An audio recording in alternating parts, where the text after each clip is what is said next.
fat where they promise 10x to 100x multiples if you invest. Okay. Now, I asked them if they thought this was marketing a get rich quick scheme, and here's what they said. It's hard for me to be quote quote professional when y'all are dodging my questions. If you want to answer We my haven't dodged questions, a single question. Ask us the question. great. Advertising 10x to 100x, is that a get rich quick scheme? Yes or no? No. Why? Because it's easy. Because it can happen. Okay. It happens Okay. every single day of the week in the crypto space. Please get knowledgeable about what happens in the crypto space. Just So like much of the crypto space is a scam! Oh, now you crypto podcast. can we gotcha! Gotcha! We got you, buddy! That's what- You're a Bitcoin hater! You hate crypto! That's why you don't like us! That's why you call us a scam! Because you hate us crypto guys! Repeat back what I said. Repeat back what I said word for word. I said, Gotcha. That's going on Twitter! That's going on Twitter! I don't know what the gotcha was here, but anyways, from here it derailed, and so we're going to get back on topic. They also have Paraswap, where the average user can expect to earn up to 20% on staking rewards, all right? Now, if all of that sounds dumb, you can even get your friends to invest too with Paradox Affiliate. Oh my gosh, it's so bad. Every person you get gets £5. Okay, whoop-de-doo. Now, the last one we're going to cover is Paradox Events. Sorry, I've got to take this seriously. Paradox is a very serious company. We have to all remember that. So Paradox Events is not really a direct scam per se. It's an event company put together by the founders of Paradox. You guessed it. They claim they want to sell you YouTube boxing pay-per-view, which is only available with their little Paracoins, right? Which seems very stupid and like it never would work. Only they claim their first fight is Andrew Tate versus Jake Paul. I found this out because their founder told me about it in their Discord. At first, he seemed to be upset about this supposedly being leaked. He says, guys, can we refrain from sending the screenshot that was leaked about the Jake Paul versus Tate fight in February? However, I couldn't find these leaked posts. And a few minutes later, I realized this guy might be spreading his own rumor. And this made a lot more sense when the same day he said, I don't care, spread the word of Jake and Andrew. So, wait, you leak this supposed fight yourself and then say, oops, I guess it's out there, let's spread the word, guys. I don't know, it's so cringy, man, this whole thing. We cannot You got a confirm, screenshot? You can't confirm. nor deny whether or not we are in talks to make it happen on our roster, on our card. Now, if we finally do get to make that happen, we make an amazing official announcement with it. If there is a screenshot Well, of that, Your brother and partner You wanna is share telling it? everyone to share it around. You're telling everyone, just like, say it's true. I don't know why you're Within saying our community, within our Let me see community, share it around within our community without other members. We wanna So get in- rid of so- Wait, so this is I don't what know I'm what spread the word of Jake and Andrew. Let's get within Paradox our community. Have a You say Discord channel, everywhere. Telegram You say channel. everywhere, though. Now, before we go further, let's meet the other founders, too. On their website, they list Amio Talio and Faciel Tariq, who both seem pretty obscure.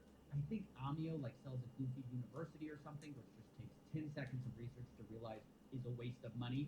This is the only way to get rich in 2022 without starting up a business from scratch.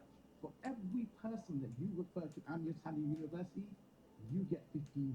Now, I confronted them about this claim, and here's what they said. Is an affiliate program wrong? Where a person earns commission for sales. No, I think saying that this is the only way you're going to get rich is wrong. People don't get rich on affiliate programs. It's not the only. Would you say I found the only way to get rich? No knowledge. The only way that works, Yes. as far as we're Amir found a concerned, reason. I found a way. Wait, I so found a- wait. But that's the thing. Is you're selling your crypto now. So or buying your crypto isn't a way to get rich. No, our affiliate marketing program is a design. It's a simple product. Oh, great. Another affiliate scheme like Tate. Let me guess. It's not a get rich quick scheme. It's not a get rich quick scheme. All right, so we have that in the background. Now, the last guy we need to talk about is a YouTuber named Money Kicks who's involved. He has 3 million subscribers, and it seems to me like he's mostly famous for being a billionaire son and doing billionaire son things. Apparently, he has allegedly bought 50% of this disaster for $11 million. Now, I couldn't confirm this myself, but he does seem very affiliated with the project, sitting next to Speed basically during the entire ad. And my favorite moment with Money Kicks is just when he tries to relate to somebody who's explaining how he grew up poor and eventually became rich. We grew up very humble in the sense that my dad was a taxi driver. We worked all his life. Alhamdulillah, we started doing a bit of businesses. We done alhamdulillah, we done all right. Very And good. now we're just celebrating life and You know, life is step by step. You know, thank 100%, God. 100%. Wait, how's Money Kicks talking about life is step by step? What was your step one? Being the son of a billionaire? What was your step two? Like at that point, is he just talking to people like, hey, have you tried step one yet? Now, this is the whole crew basically behind Paradox, and I hope I've done a fair job of explaining it. Obviously, the project itself is a bit of a paradox to me. I mean, it looks like they are kind of putting real money behind this. They're investing in all these high-profile streamers, but it's just all done in such a scammy way. Why would anyone want a part of this? I mean, I know I wouldn't want 7 ways to join a Ponzi scheme. So that's just what it sounds like to me, and apparently to a lot of children and teenagers. So I think it's probably going to flop. But now that you understand what Paradox is, it's time to go back to iShow Speed, trying to keep his chat from figuring out what's going on. All right, so look, what's going on? Relax. No, relax. I want you to chat. I know. No, you know what I'm doing, right? No, I'm not doing it. Yeah, I think it's a little too late for that. The only way to make this more obvious is if he changed his name to iShow Scams. Now, I do have an update here because Speed has responded saying he's not a scammer and regrets his mistake. Stop saying this. I'm not a scammer, bro. Why do you keep saying this? I'm not a scammer, dog. I made a little mistake, you know, that I wish I never did, but I'm not a scammer, bro. Now, what exactly you make of this is up to you. I think he's pretty young, like 17 years old. I think hopefully he's going to learn from this and is going to learn that you don't have to sell out your audience for money. As for the Paradox founders, I think they're still baffled that anyone's mad at them at all, because they think there's no reason to apologize at all. According to them, the claims of L scam in this chat were just bots anyway. That's boys. That's what you can bot in. That's what you call bot. If you make a bot, a computer can bot. Bot is bot. Wait. So y'all are saying humans can bot now? So yeah, this whole thing went on for hours, and I'll link the full VOD below, confronting them. If you're bored, you can give it a watch. It's pretty funny. Anyways, that's basically it.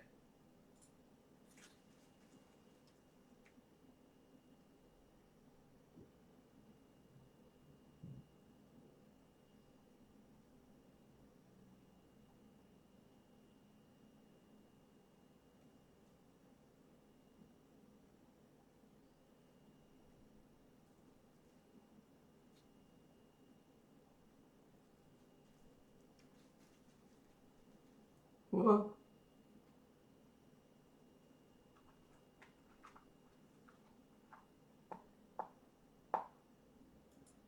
Named Ryan, it's so cute. I'm 15, but I'll be 16 in July if that's alright. Haha, do you care that I'm 30? Not really, to be honest. LMAO. Send a nude? LMAO.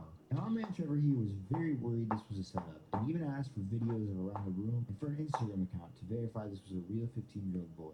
After quite some time of discussion, it finally showed up to our motel.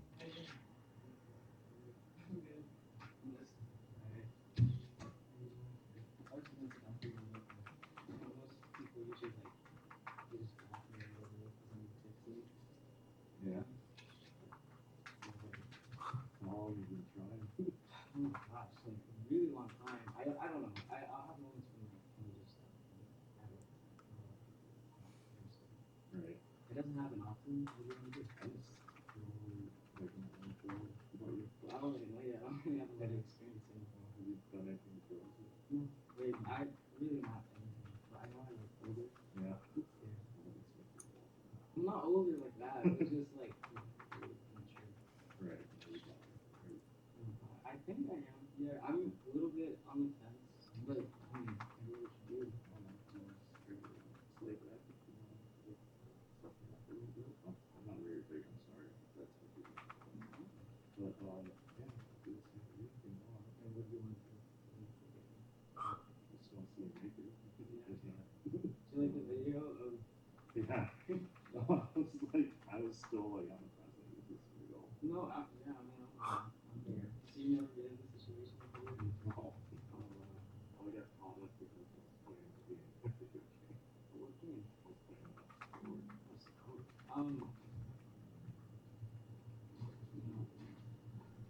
So you're here to do some sucking, are you? What's going on, man? What are you here for? Just hanging out, you know. Hanging out. Who are you here to hang out with? Seeing him, see, Who's that? Saints Ryan. Ryan. And how do you know this Ryan? Met him on that. What app would that be? It was under Ryan. How old did Ron tell you he was? He's close to 60. So I'd be 15. Yeah. Which would be under the legal age. Yeah. And how old are you? I'm 32. 32. Yeah. Why'd you lie then and tell him like you're 30? Oh, I don't think the 2 years are doing much justice. oh. Help me understand this. What business does a 37-year-old man have with a 15-year-old woman? Nothing. What was your plan? Honestly, us. I don't know. Well, looks like you know. Yeah. From the conversation, you asked him to send a new picture. And he's 15. You have to see him naked as well. Yeah, well, why would you ask for that from a 15? It's one of those. I don't know. I was maybe 18. You had all the time in the world to think about I know. this decision. Good whole Star Wars game to think about. Your name is Trevor, is it? Yeah. And this is some of that Sith book.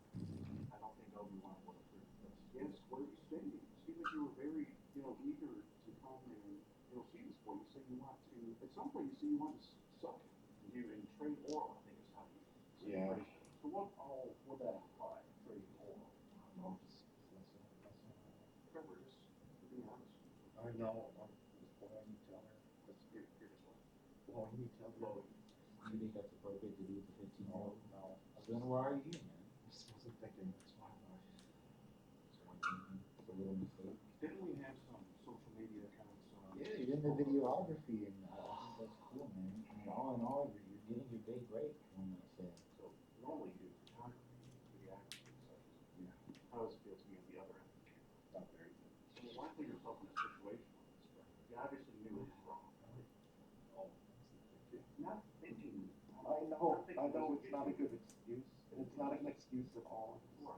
Being a Obviously not thinking doesn't land you in a situation like this. I think it takes a little bit. How long have you been talking to younger? This guys? was the only. God, You know how many times I've heard that. I swear to you. He seems awfully cautious about it. In my experience, people who have asked before, kind of Well, look out for it. Is that why you wanted to see him, to try and make sure there's no law enforcement involved? Yeah. So you were thinking to some extent. You're thinking about cops, but You were thinking about not getting in trouble, right? not about the 15-year-old or his well-being. What do you think should happen to you, man? That's statutory rape. Yeah. I'm asking, if we hadn't been here and a 15-year-old boy was here, where would further have gone? Would have just gone the way I wanted it So to. you would have done the things that you were Yes. saying when we were in the back. Just- But the law. Yeah. Stop. Not right. What do you have to say? Talk to them. I'm really sorry. This is stupid of me. What do you think the family would do? It's friends. Awful. Terrible. I mean, it's a Saturday night, the bars are popping, why not just, you don't have to drink to have a good time. I mean, there's, obviously you're interested in males, which is fine. There are places you can go, sort of mingle with other adult males. What was the purpose of asking for his Instagram or Facebook? To verify he was real? Yeah. Was a real 15-year-old? I'll just see if he was even a real person. So I don't understand. You say you want to meet him and come here, but you thought enough to ask for Instagram. I think you were thinking about what kind of trouble a thing like this could land you. Is that right? I think that's the only caution you would take. I mean, is the interest of a 15-year-old boy really that strong? I should have just said, I'll do this. Sounds like you knew very well wrong. Why come here? By your pictures, it seems like you're going to all these different events, things to do. Yet, out of all the things it seems you're able to do, you can come and meet a 15-year-old. Clearly, you were thinking. So, why are you? Think about the illegality.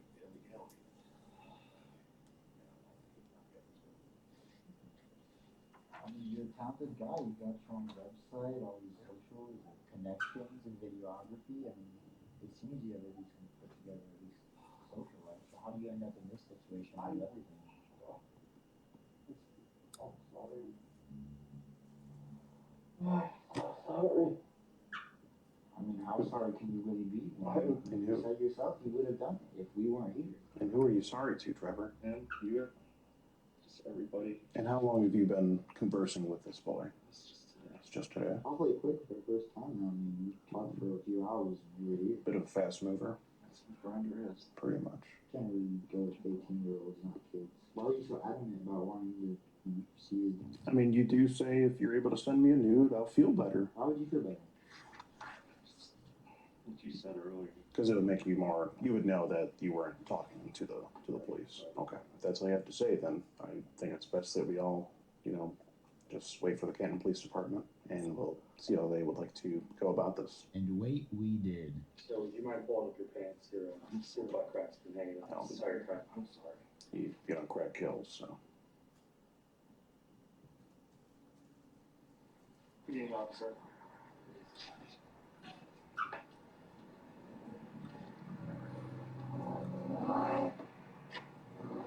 Gentlemen, How we doing? who are we speaking with here? Skeeter. Hi, how's it going? See you again. You too. Nice to the other side. Alright. So, after discussion with the police for about 5 minutes, Trevor was questioned and ultimately admitted to his actions and reasoning for being there, and is now under investigation. But as it would turn out, our night was still far from over. Well, that went pretty quick, pretty smooth. Yeah, it's a shame that, I keep forgetting his name. What's his name? Trevor. You said the GTA. Yeah, They're I pretty just, similar too, so yeah. exactly, yeah. I don't understand why Trevor couldn't have just stayed at home and played Star Wars. He had to come and meet a 15-year-old boy. It's really a shame. And what's even more of a shame is, like Trevor, we had another man interested in coming to meet our decoy Ryan. He was going by the name Top on Snapchat. You're beautiful. Thank you, LOL. I'm 15 though. Is that okay? Hell yeah, I don't care. You're still beautiful. Okay, LOL. Most people block me when I say I'm 15. Nah, cause you have big body, so you could take it. I'm a virgin if that's okay. Top was pretty eager to meet, but he wanted to call first. Hello? Hey. Hey, what's up? What's going on? Nothing much. I was wondering, what do you want to get into? What do you want to do? You're actually beautiful. Thank you. That's crazy to hear, but I swear I didn't expect it. I didn't even know you would probably hear stuff. So I didn't even do it. Yeah, I'm pretty young. I don't know if that's okay. No, did it look like it though? Like it looked okay. Like I didn't even notice that. I'm really short, so if you saw me in person, you'd see. Oh, okay, you can. I see. Interesting. You'll see. Okay. Ah, like, wow. Wait, how old are you again? 24. You're 20? I'm 23. Oh, 23. Okay. I don't even know where you at. Oh, I'm in Canton right now. I'm in a hotel by myself. So what time is she gets off? Oh, really, really, really early. Like I don't know, like 7 or so. Really? Like any ever like guys like kiss you, hug you? Well, no, I don't have any experience yet. Anybody ever like have you like get hard or anything? No, nothing. I'm serious. Nothing. No one ever like hate you or anything? No, I'm really young. Believing the decoy's mom was working all night, our man was headed our way. And I want you to keep in mind when seeing this predator that he claimed to be a 23-year-old. Oh, hey. Hey, what do I call you? Chad. Chad? Hey, man. Oh, you scared me. No, I didn't even know you were. I was like, look, I was gonna look around. yeah, it's trafficking. Like you can't get in here. Oh my God. Wait. Let's just talk for a second, okay? Oh God. It was just. So you got like people coming in here? No, my mom's like working now. So How long? Like 50 It's around like 7. No, I ain't saying that long. No, I'm just saying that like Maybe an hour usually or something. Yeah, sure. I told you. I mean, yeah, usually guys block me all the time. No, it's like they were. Just because I'm really. I didn't I'm want 15. I just want to got it. You just want to hang out. Yeah, I mean, it was not like nothing like crazy. Like how you think it was. I like the cold.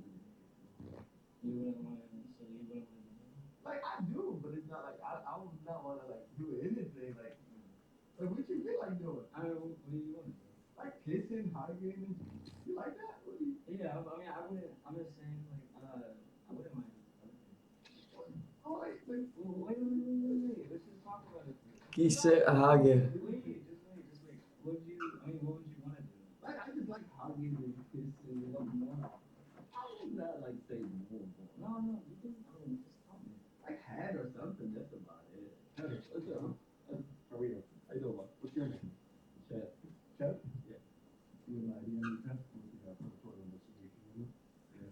That's your idea. I don't have an idea of me, man. Yeah, man. I didn't got nothing, man. You don't have anything on you? Yeah, man. Okay. If you can take a seat from me right there, Chet, please. We do have the police on standby. That's fine. You can have. If you want to, I don't want Chet? nothing. I didn't do anything. I have a couple questions for you here, though, Chet. Chet. Chet, I have just a couple questions for you here. Here we go. We got a runner. There he is. Towards the Wendy's.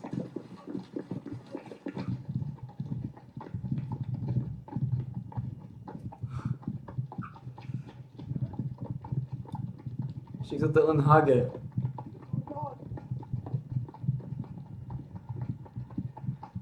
Hage Akise.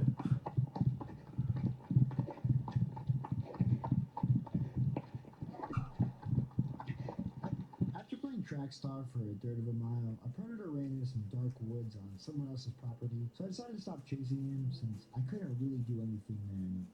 He was not 23, by the way. No, fuck no. He's like 40. He was old.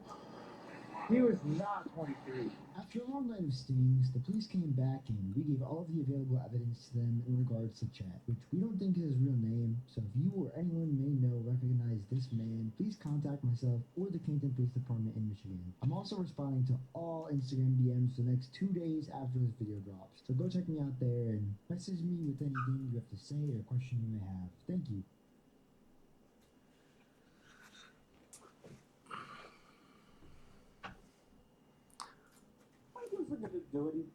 There have been many devious people. Tato čo má s tým zadkom? Hey guys, it's Maggie and I am back today, and I thought for today's video we could answer a question that I actually don't get very often, but I did get it this morning, and that is, what does it feel like to not have an anus anymore? O.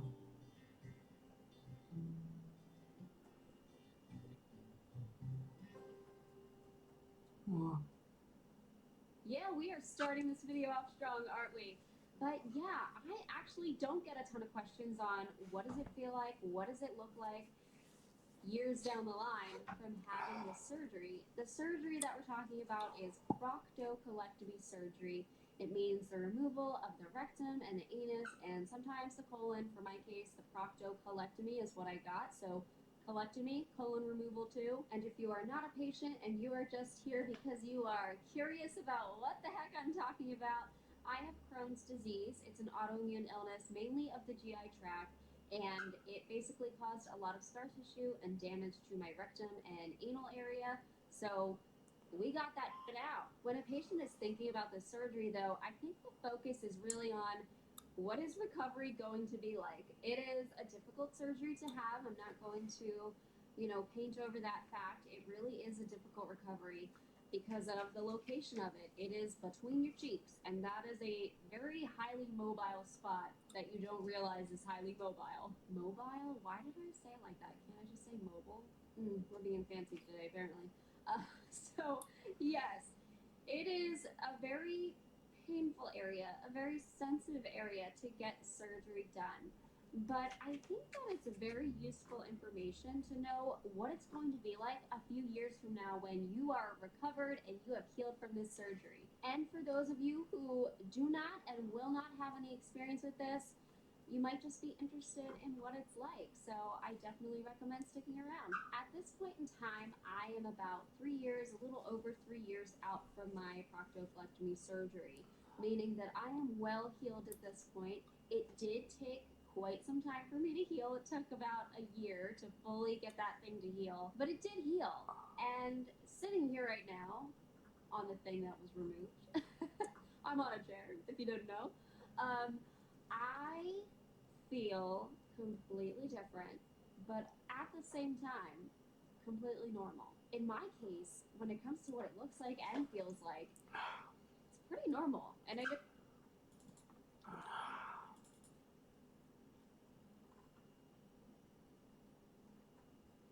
To sú tí šmáci. To sú ty borovičky. Borovičky. Borovičky.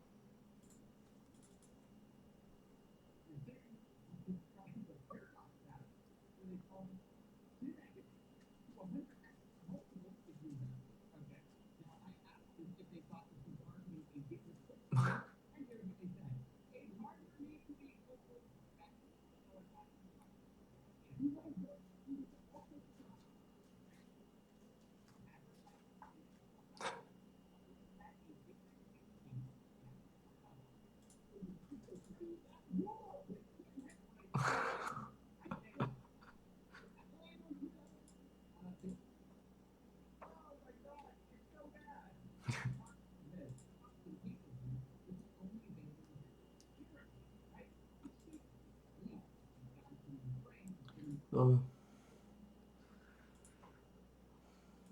Whatever. Toto čo má s tým zadkom? Thinking, okay, you literally had a hole removed from your bottom. There's no way that that can look like normal, you know? But I can share with you that I get a Brazilian wax done every month, and I've seen 2 different people now to get this done, and I've warned them the first time. I'm like, you know, when you go in there and you're doing your thing and you're waxing, you might notice something missing. I'm just throwing it out there. And my ostomy bag, when they're doing the front, kind of pokes out sometimes from my shirt. So they're aware. I make them aware. But they have both told me I wouldn't have necessarily realized if you hadn't told me that the anus is missing. Now, not everybody with my disease gets their anus removed, even if they're getting their colon taken out or their rectum. Some people will leave what's called a rectal stump, and they kind of leave that little tail of it and the anus in place. So Okay.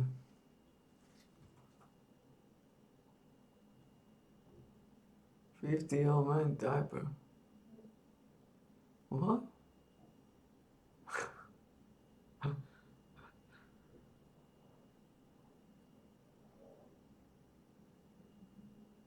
What?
No, toto je zaujímavé.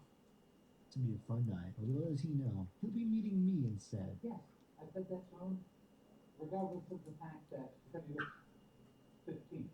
It turns out a 15-year-old isn't satisfying enough for Steve, as he had another idea in mind. If you're interested in being a voyeur and learning and checking out a ton of loads, I'm down. You have the opportunity to see me get used hard. Are you still there? That's right. Steve was trying to bring an unsuspecting guy to our sing house and have the 15-year-old decoy watch where they quote-unquote have fun. However, he asked our decoy something rather interesting. You will be my cousin's kid and stick with 18. If asked, your book bag is in your mom's car with your ID. It turns out he wanted this kid to lie to the other man, saying he's an 18-year-old. Just listen to this phone call between the two.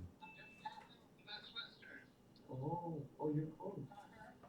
Okay. Yeah, I'm just waiting for you. I'm really excited. I've never done anything like this, so.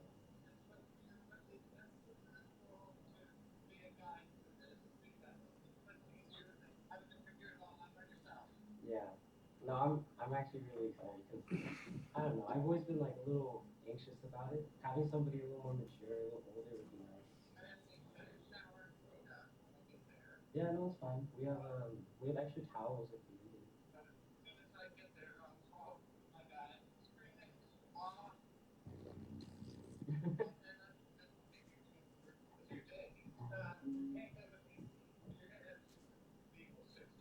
I'm gonna say I'm 16. Oh, okay. I'm basically already there, so it's not even a problem. Actually. What was Roxanne and I was going to do? He said we're gonna have to say you're 16 because we want you to consent. Say when he gets here, still calls you. So y'all didn't get that.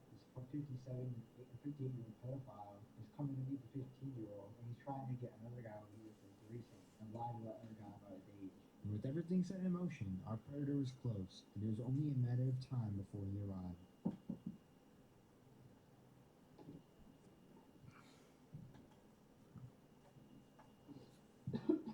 Это точняк, это точный.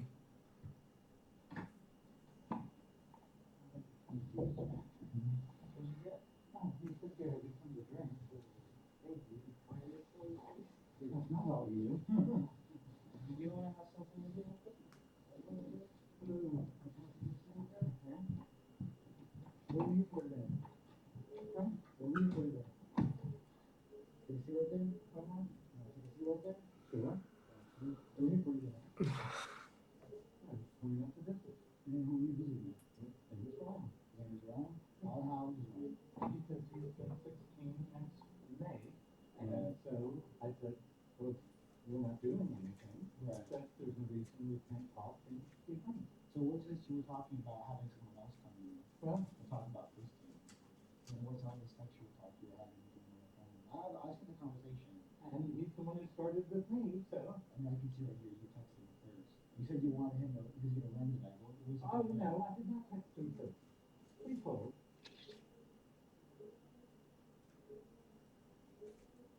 You're so, you could just take your dog in the parking lot. Why would you tell it to a 15-year-old? Because he didn't say that until this evening. No, it made it pretty clear it was in the beginning of the conversation. No, because the conversation started yesterday. Let's see, I see the conversation here, 15, but I would be 16 in May, and then way later, I'm so, I can take my dog in the parking lot. Hey, this is after he told you he's 15, sir. I'm just trying to get an understanding of the situation. At no point did I say, I thought I was made it very clear that. So why would you tell him you're so, you can make it naked in a parking lot, knowing he's 15? My God. You said that to all 15-year-olds? I would say it when I was 15. You would say that to a 15-year-old being your how old? So you 58? Yeah. So you said to a 15-year-old now. So Oh my God, they are. They're what? Based on the entirety of the conversation and the information that was provided to me, yes, I said that to him, regardless of the fact that he was 15, because I made it clear we're not doing it. You're gonna have some guy come here for something as well. You said Yeah. a 4 year. Yeah. So you're gonna have to confront the 15-year-old. No. So what were you No, gonna do? because that's not occurred. What were you gonna do with this other guy? What was he coming here for? We were going to go get our own room. But why was he coming here at all? That took me. Why is 15-year-old watch? No. But that's what a voyeur is, someone who watches. Well, And yeah. that's what you said. So I'm confused on what you wanted to happen with him. Hey, the only reason I'm here now Who's talking? is because I need to use the bathroom. Right. So why would he need to tell this other guy he's 16 or 18 like you asked him? You asked him to lie until he's 18. Why would he need to do that if you're using the bathroom? I don't understand that part. Because I have a friend who might as well have to have his ID emblazoned on a tattoo on him. He looks like he's 20 and he is 50. Okay. What does that have to do with this 15-year-old being lied about his age? He lied to me. Right there is how he lied to me. And then after that, he told you he was 15, no? A day later. That was pretty much right when you started talking. No, it wasn't. It's at the beginning of this conversation. And what happened after this conversation is you showed up here, you told him you wanted to limit, you wanted to get him who he is. This is all your words, man. But not. But not what was going to happen. We'll see if I told you every time I heard that. From the point I got sitting there at Sheets, Right. I realized this was not going to happen, but I was here and I did not feel like turning around and walking all the way, so I needed to like clean up and use the bathroom. So on the phone, while you were on your way here, why did you not tell me? Why are you talking about him learning? What are you trying to learn? I didn't say anything on the phone like that. You mentioned him learning. What is he learning? I didn't say anything on the phone like that.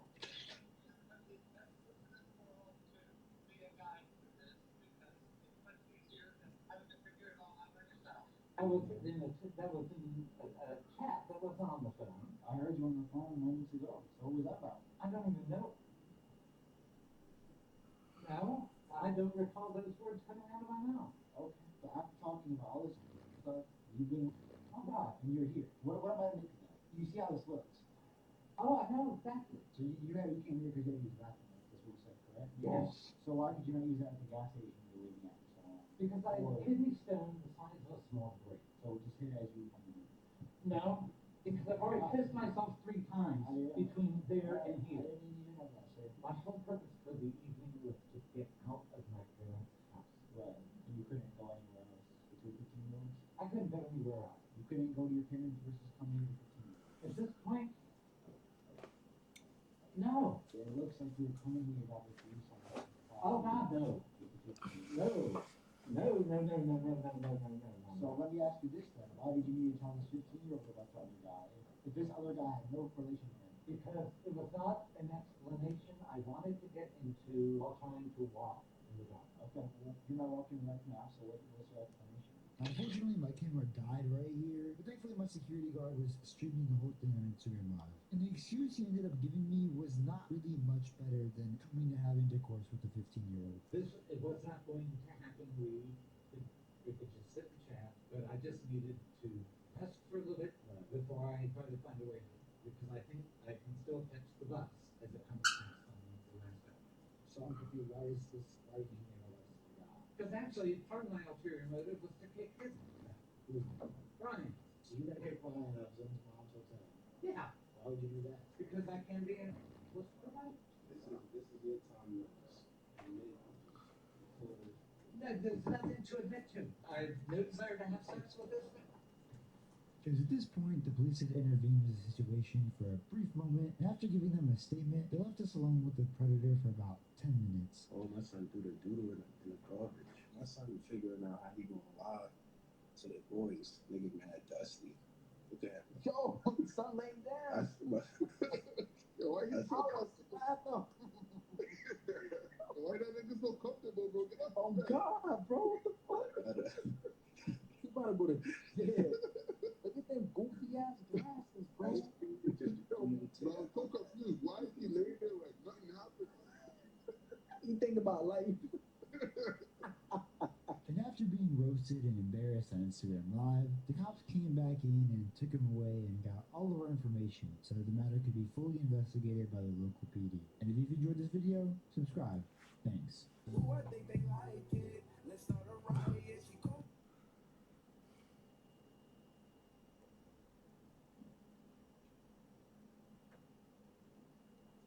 Omega, to zesťuje.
hot steaming water to soothe your predatorial skin, along with a clarifying cleanse of good old-fashioned soap suds when you meet your 13-year-old date.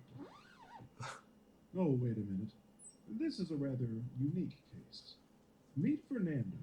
He's 32 years old, a husband, and a father of 2 very young children. Yet, he's hanging around on the Whisper app, chatting up underage girls online for some reason. The nerve of some people. When Fernando showed up to our sting house, it wasn't long before he was completely naked in a hot, steamy shower. But you're probably wondering how he got himself into this situation. To better understand this, we should probably refer to the handy-dandy chat log. Fernando comes across our decoy account on the Whisper app and ignites quite the hot conversation. Hi, I'm Fernando. What's your name? I'm Kristen, and I'm 13. Is that okay? Oh, wow, mommy, you're young. I'm 32, double your age. You okay with that? Yeah, I think it's cool that you're older, lol.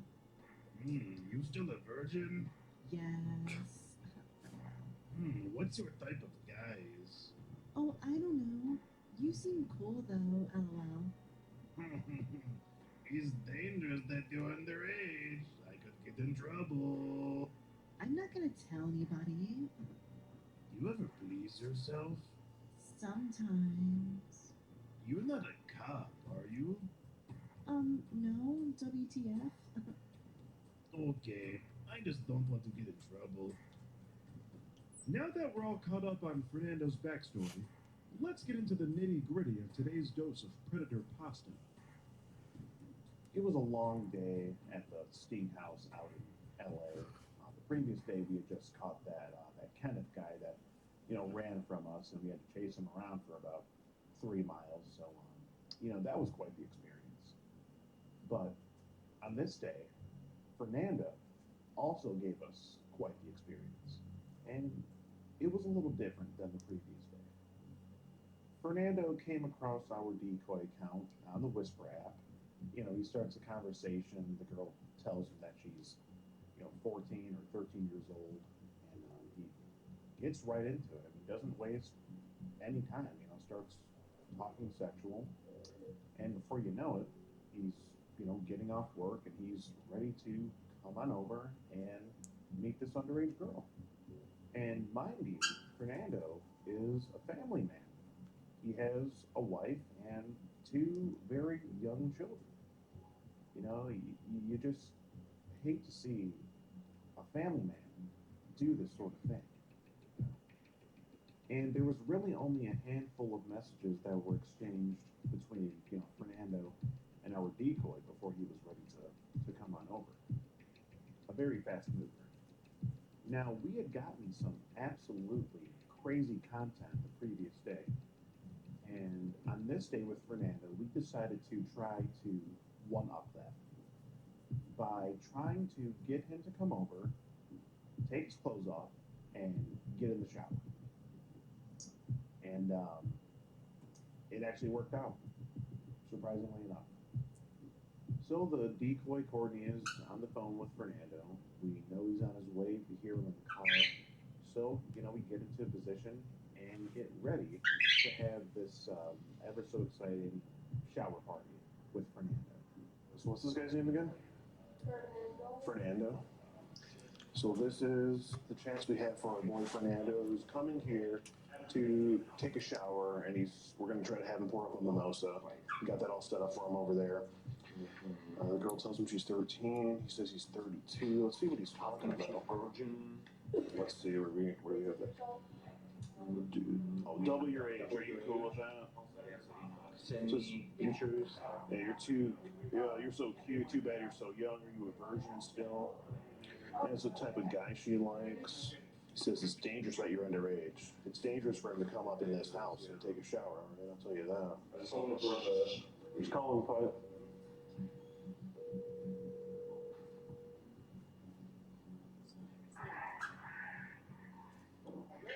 Hi, what's up? What's up? Where you at?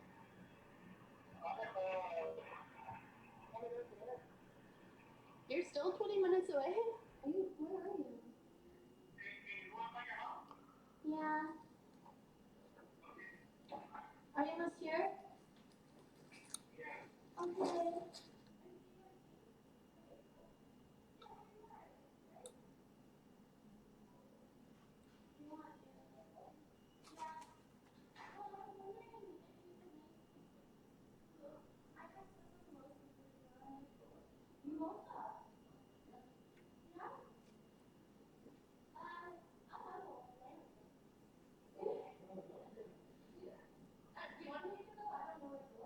So we hear Fernando walk in. He's sparking up conversation with the decoy, trying to Že make ta vize je úplně gól, když jsem viděl, tak se otočím a jdem domů. voice that he's pretty nervous. So, he pours up a mimosa. Now this guy thinks that he's in this house alone. Když jsem ho viděl, tak se otočím a jdem domů. Hned. Little does he know that just about 15 feet or so around the corner from him, there is a camera crew of about 10 guys.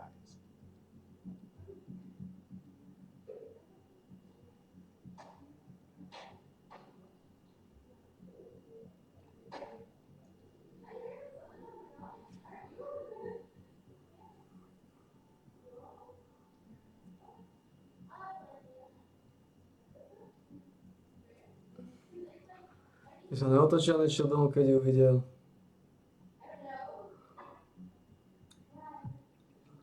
Však ta vize je úplně Just by hovno. hearing, we could tell that Fernando had poured himself a mimosa and he was really starting to, get comfortable with the decoy.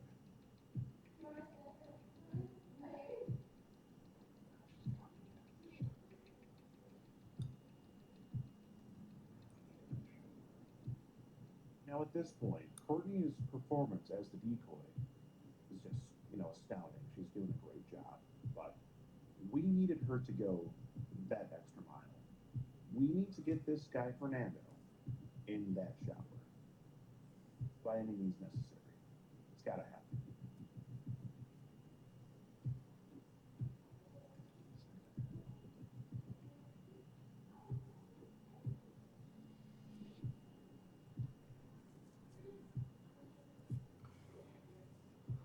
Now, we had no idea what was going on from around the corner, but we were just praying that we would hear the shower water turn on.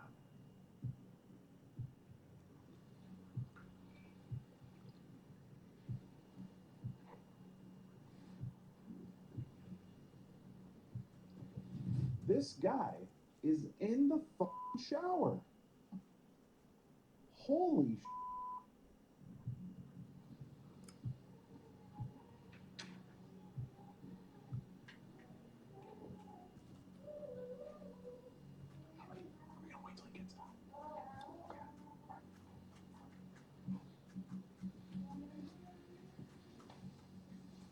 I don't know, what do you want to talk about? Is it okay if I get water or? I'll go inside. He's talking to the decoy from the shower, trying to get her to come inside and join him. I mean, Fernando, she's Katučka. 13. Come on. It's unbelievable.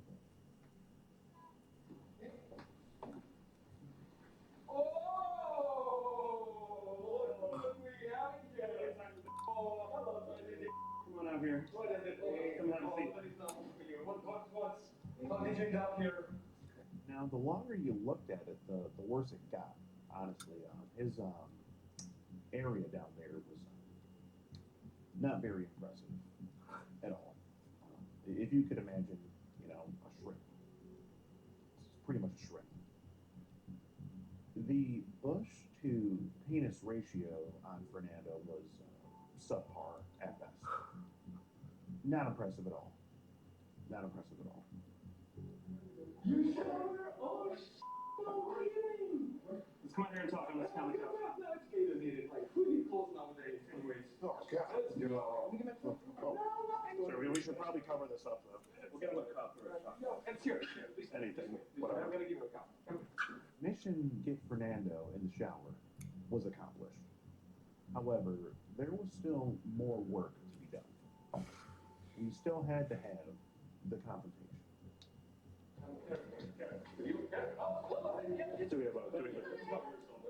Do we have a towel anywhere? You never see. Wherever you want. So we got Fernando out of the shower, but the problem was, you know, he was still naked. And we didn't want to see that tiny, pathetic little shrimp anymore. And there were no towels left, so the next best thing that he could cover up with was a purple plastic solo cup, similar to one that you would see at a frat party, for example. Just one of those cups. I mean, we know you're nice and clean, so you want to use a blanket to cover on up, or? So, what's your name? What's that? You'll take your clothes off, but you don't want to talk? You don't seem very shy. No, I want to talk. You already here. You already did it. So let's have a conversation. We can do it with police or without police. So you make up your mind. Whatever you want to do. Will this be your profile on the Whisper app? No. No. So your name's not Fernando, and you're not 32 years old. Do you have an ID on you, Fernando? Oh wait, yeah, it's probably in his panties. I don't want to talk. I don't want to talk. I wasn't talking to you, I was talking to you. You're already here, bro. I know. The girl tells you that she's 13 initially. She asks you if it's okay. You say, wow, you're young. And then you say you're 32. How did you mess up? Oh, I just came here. I don't want to do nothing. I told her straight up I don't want to do nothing. Why did you touch me then? I didn't touch you. Why were you? Naked, bro. You're naked in this house. No, I was just The whole I didn't plan anything isn't gonna work. Fernando, you're naked. I know, but okay? Anything, I told you. You're sitting here naked on a couch. You can't sit here and tell me that you weren't planning to do anything with this 13-year-old girl that you're here to meet tonight. Right now, bro. No, I don't want to talk. Actually, At a miner's house. No. With me. You asked me to join you all this time. Just did shower. Asking that nobody's home. Oh, are we sure there's nobody home? No. And that was an awfully quick shower. Did you scrub in between the knees? Okay. So here's the deal. We're already here. We're already filming you. We can already call the cops if you would prefer that. But it's already done. So this is your chance to explain yourself in front of the world. Have a conversation, man. That's it. You pretending like this isn't happening is not going to help you at all. You ask her if she's a virgin. Well, Fernando, why'd you want to know if she was a virgin? It would be better if we just talked this through. Or would you rather talk to the police? At this point, not only was Fernando's private exposed for a number of people to see, but so was his privacy. And when your privacy is exposed, it's never a good thing. And that's where today's video sponsor, Delete Me, comes into play. What up? It's your boy Sellout Steve here, and I'm here to talk to you about Delete Me. Huge thanks to them for sponsoring this video. Now you might be asking yourself, what is Delete Me? Well, it's a hands-free subscription service that will remove your information that's being sold online. When you subscribe to Delete Me, you'll gain the power to delete your personal data from the World Wide Web. Things like your phone number or address, for example. Delete Me even monitors and repeats personal data removal as needed. There's all sorts of different ways that companies can get your personal information, and you really don't want it being out there, so it's important that you subscribe to Delete Me today. It's your personal data, and you have the right to protect it. So if you want to remove your information from search results, be sure to head over to joindeleteme.com/Gene, where you can save up to 20% off of their privacy plans. Again, that's joindeleteme.com/promo code Gene. Now I'm going to go ahead and hand you back over to Skeet Hansen. Why did you want her to shower with you? Were you concerned for her health? I think the part that's even worse is I found 2 children in this home. Oh. You have kids? Who are these? Oh, come on. You have kids? You have kids, bro? 2 tiny I don't ones. want to talk. So what's he got? Nothing really surprises me in this business, but when you find out that the guy has kids of his own, it's, you know, it's just heartbreaking. It really is. Where's your wedding ring? Did you hide it? Fernando, you walked in here. The least you can do is answer our questions. You're Okay. already here butt ass naked on the couch. So say something, explain yourself. Help us to understand right now. Why is this so good? Genuinely trying to listen. first thing that you said it right, it's not okay, but somehow you hear with little tiny here. You ask her what her type of guys are. You ask her what the oldest person is that she's dated.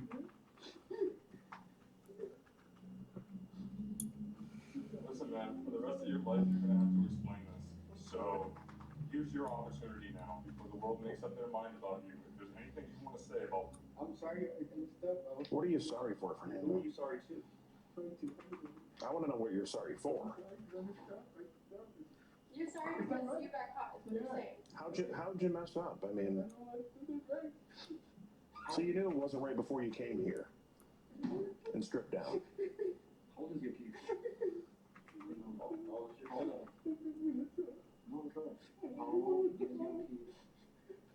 How many kids have you done this with? Do not say 0, because I know that's bull. So she was exceptional. She's absolutely exceptional. Here's your mimosa, Fernando. You can drink that. Tučka. And Fernando, Keď tú tučku videl, si sa neotočil. Chápem. you're married.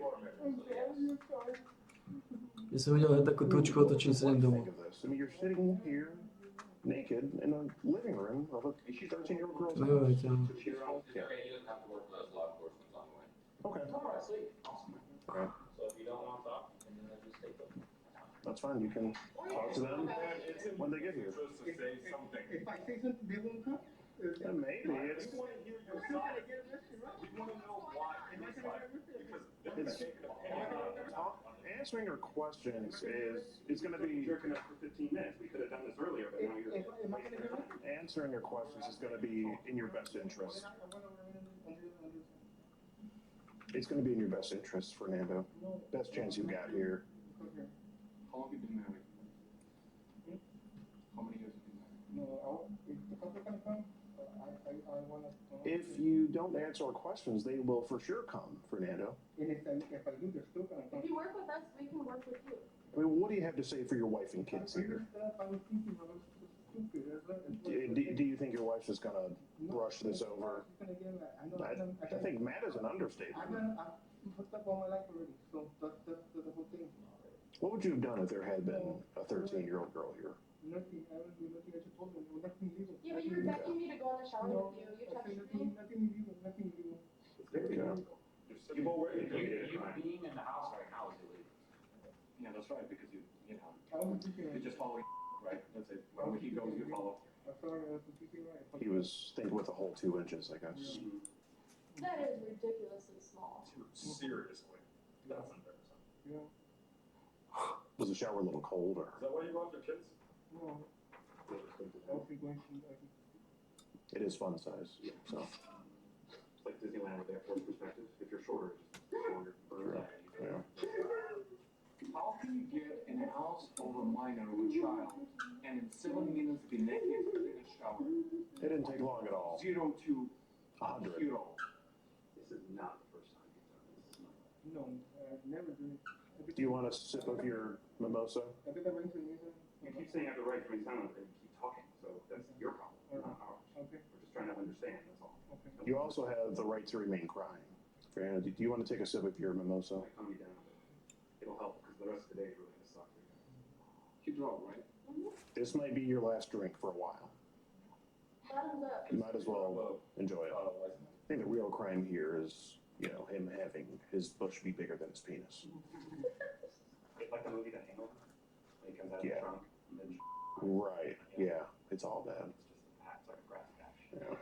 Your best option here, Fernando, is to just talk and answer the questions we have for you. Or finish your mimosa at least. Probably the last one you'll be having for a while. Now, Fernando wasn't saying anything really. I mean, you would think that he would have something to say for himself, but we just couldn't get anything out of him. So we just couldn't think of anything better to do than basically just sit there and roast him the whole time until the police arrived. That's what we did. Probably traumatized now. I don't think I can ever. And showers. I don't think he's gonna like showers anymore either. He might just switch to baths. I'm never going to drink out of a plastic. Fernando! Is it mimosa time or not? Are you crying? What are you saying, bro? What's going on right now? Are your kids younger than 13 or older? I would assume younger from the pictures, but I would like Fernando to answer I it. don't see the pictures. So he's the one that sent pictures of his kids to a stranger online. No, security got his wallet, found him in his wallet. I would So say, you carry them around with you when you go to minors' houses. Is what I'm saying. You're a family man. I would say under 10, from how it looked. Yeah. Is there a cutoff where it's inappropriate for you? Is like 13 the threshold, or like what is it? Is there anything going on with your kids that we need to know about? You don't want to put things like that. Yeah, you cover your eyes that he's invisible. Pikachu, what are you going to pick up? Yeah. This is the longest round of peekaboo of all time. Yeah, he might be the world champion. You know, I want to set a world record. I think we're about to do it right now. Fernando, if you don't answer our questions, we're just gonna keep roasting you. All right, guys. Well, any jokes? That's all I got. I'm just getting secondhand embarrassment. And that's the thing he doesn't realize is that when you're silent, the world will fill in your story. Just say something here, Fernando. Something. Preferably in English. No one's gonna tell your story, man. So You know, something besides BS excuses. You know, what brought you here? You know, when did this attraction of 13-year-old girls start? I mean, is it Uvidel addiction to the tučku, internet, Fernando? uvidel tučku, ktorá vyzerá jak hovno a neotočil sa a nešiel domov. Is this something you go around looking for? or Nedá is it zmysel. just convenient? Však tá tučka aj nemá 13 rokov. Can you take your Neexistuje. face out of your palms and just talk to us for a minute? Elise is dry now. Však tá tučka vyzerá, keď má Didn't even 25. get a towel. yeah. Yeah, it does. Yeah, the Airbnb host is Minimum. confused. Who's fighting you? You're like, why it's here, why it's here. Tyrone's going to be doing it in prison pretty soon, I'm sure. Well, Fernando's, if that's all you have to say, then what I have to let you know is that I'm Skeet Hansen with the Predatorial Investigation Unit. We're doing an online series about adults who try to meet up with teens online for sex. And you've just been skeeted. Saves the rainbow fish. 4K. In 4K. Fernando, you got a knife? While you're cornering a 13-year-old in the bathroom? Oh, Weapon? So here's what he brought. Yeah, we got a well here. Big ass knife. Big ass knife. Wow. Dangerous stuff. Here's what I do. Here's his lovely kids. Since we're not getting anything else out of this guy, might as well come out and see what he's whipping here. Okay. Pretty nice. He's got the hood protection. Pretty nice car. I really dig this this blue wrap he's got on the car here. How much does that cost, Jeff? About $2 grand. Yeah. Or 20. Nice rims too. Are these Forgiatos? I'm telling you, the rims are the hood protection. Yeah. Ain't nobody gonna want to fuck with it. Pretty nice Honda Civic. It's fresh. I'm kind of beaters, man. I'm kind of jealous. Do we got cops here? California's finest. Ended up jumping in the shower, so he's kind of just sitting naked on the couch right now. Yeah. He hasn't been detained, but obviously since he's naked, he's not just gonna run outside. So that's when I gave you guys a call so we can kind of get everything documented, kind of open a case on the matter. And, Trilogy, right? that is correct. That's who we're working with. Talk to any detectives about the last one? I tried to call the, I think it's the LAPD, like the helpline, and try to give them a call. Wasn't able to get through. I They tried usually work only during the week, Okay. but you haven't talked to a detective about the last one. Yeah, no one's reached out. No one's reached out. We couldn't get hold of Okay. them. Whose house is this? It's an This is Airbnb. An Airbnb. We already have consent through the owner to go ahead and perform the activities. Okay. Yeah, could I see that before we go in there? Which part? The Airbnb, you rented it? And those are the text messages. Yeah, text messages here. I don't know if you want to look through these, but yeah, he did come in and take a shower. He tried to get her to come in the shower with him, so right now he is on the couch naked with nothing but a plastic cup over his thing-a-lang, if you can even call it that. So yeah, just kind of brace yourself when you walk in there. Can I keep this? Yeah, that's fine. It's fine. Who was the one that We just want the clipboard, but yeah, you can have a. Who was the one that was talking to him? That was Courtney. It was Courtney. Yeah, she's in there. Courtney? Yeah, she's in there. Yeah, we'll have her come out in just a second here. But she's not 14. No, she's an adult, but posting as 14. Or was it 13 or 14? It was 13 or 14 for this one.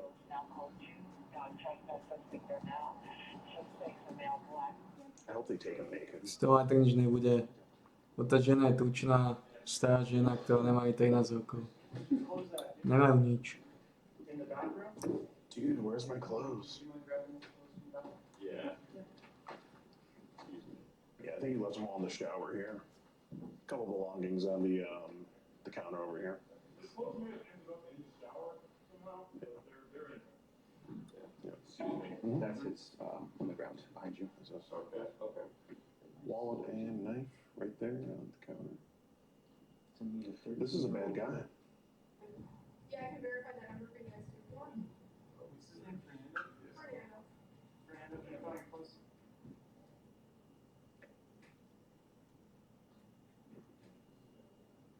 Can you show the knife? I saw the knife. Yeah, see if you can have it. That's what I'll check.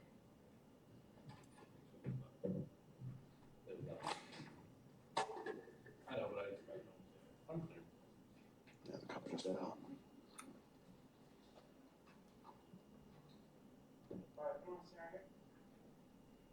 Put your hands on your back. Palms together.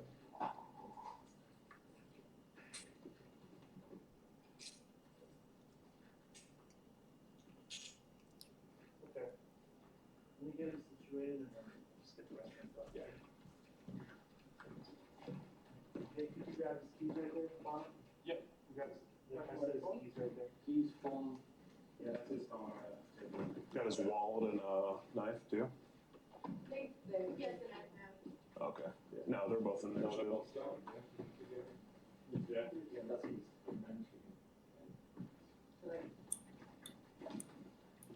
Let's get him books, boys.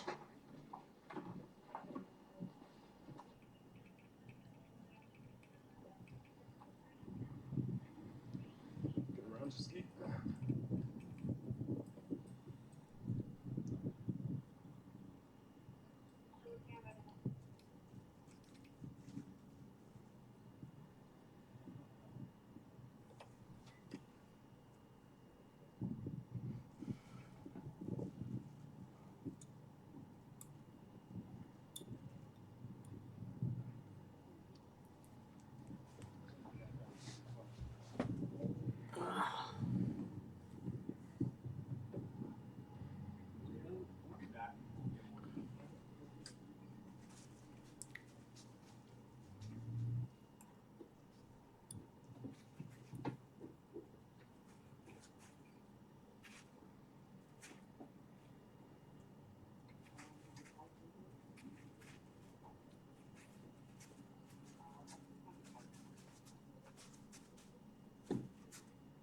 All right, boys. So that was that was Fernando. He came to meet a 13-year-old girl. Came to shower with her, and he left naked, just completely embarrassed. And left us with a now useless couch and a now useless car. I mean, we got to take care of this shit here. We gotta find a way to get this towed. This is the classic. Yeah, it is a classic car. It's a classic Civic. It's the third popular classic. Yeah, for sure. But yeah, he wouldn't say anything, unfortunately. So we had to roast him for like 20 minutes there. Nothing better to do. That was a good time. Really fun. And he's, going in. He's in handcuffs right now. Hell, his wife. I wish he would have called her. Seen a lot more penis this weekend than I usually care to. Same. But worth Same. Not- But very much worth it. Not enough for you? No. Want to see more? Just bigger ones. That way, I don't think we can count that as I one. think that was. But yeah, that's gonna be a cut for now, boys. Now let's go get drunk. Let's do it. Let's do it, man. So the police come and address the situation and address Fernando. But, first thing was first, they had to get his clothes back on. And once they did that, he was put in handcuffs and put in the back of a police car. And Fernando didn't get off the hook so easy. He was charged for his actions. And the charges were not so light. At the end of the day, I just hope we all learned a very valuable lesson here. If you come across an underage girl on one of these apps, just don't talk to them, block them, don't come over their house when they're alone and try to shower with them. It's never a good look, and you might end up like Fernando. And of course, there are many, many other predators out there just like Fernando. And if they happen to fall into our investigation, they'll be discovered and they will get skeeted, just as Fernando did on this day.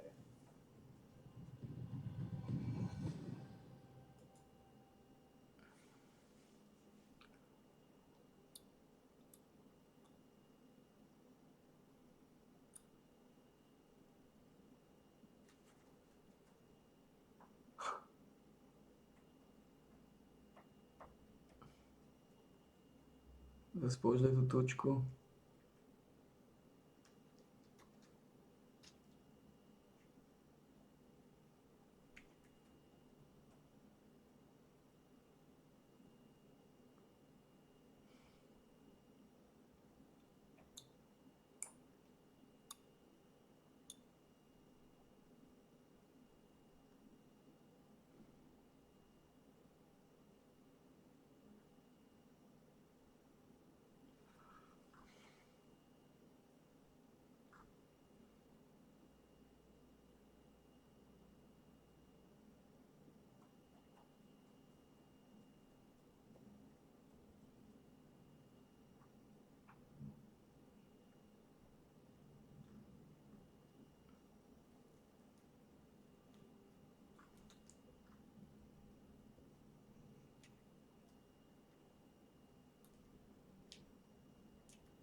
What?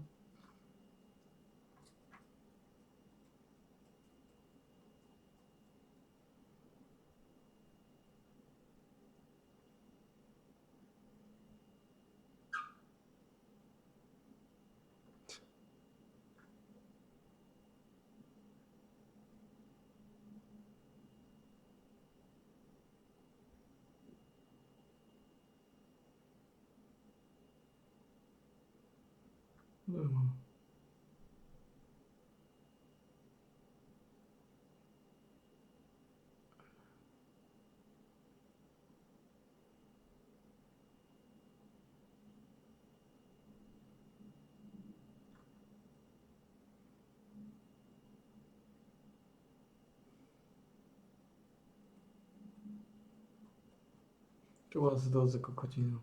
Čo sa tieto dá? Budem musieť pozrieť, čo sa tieto dá.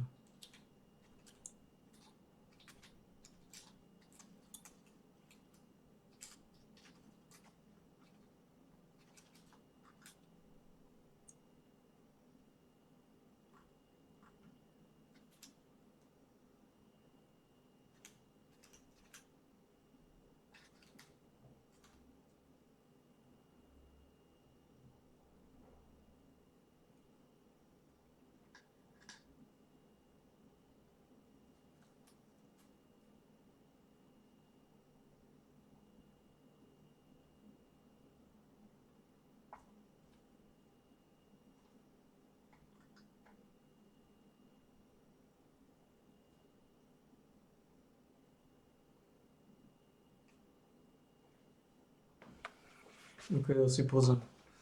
To sa ma týka.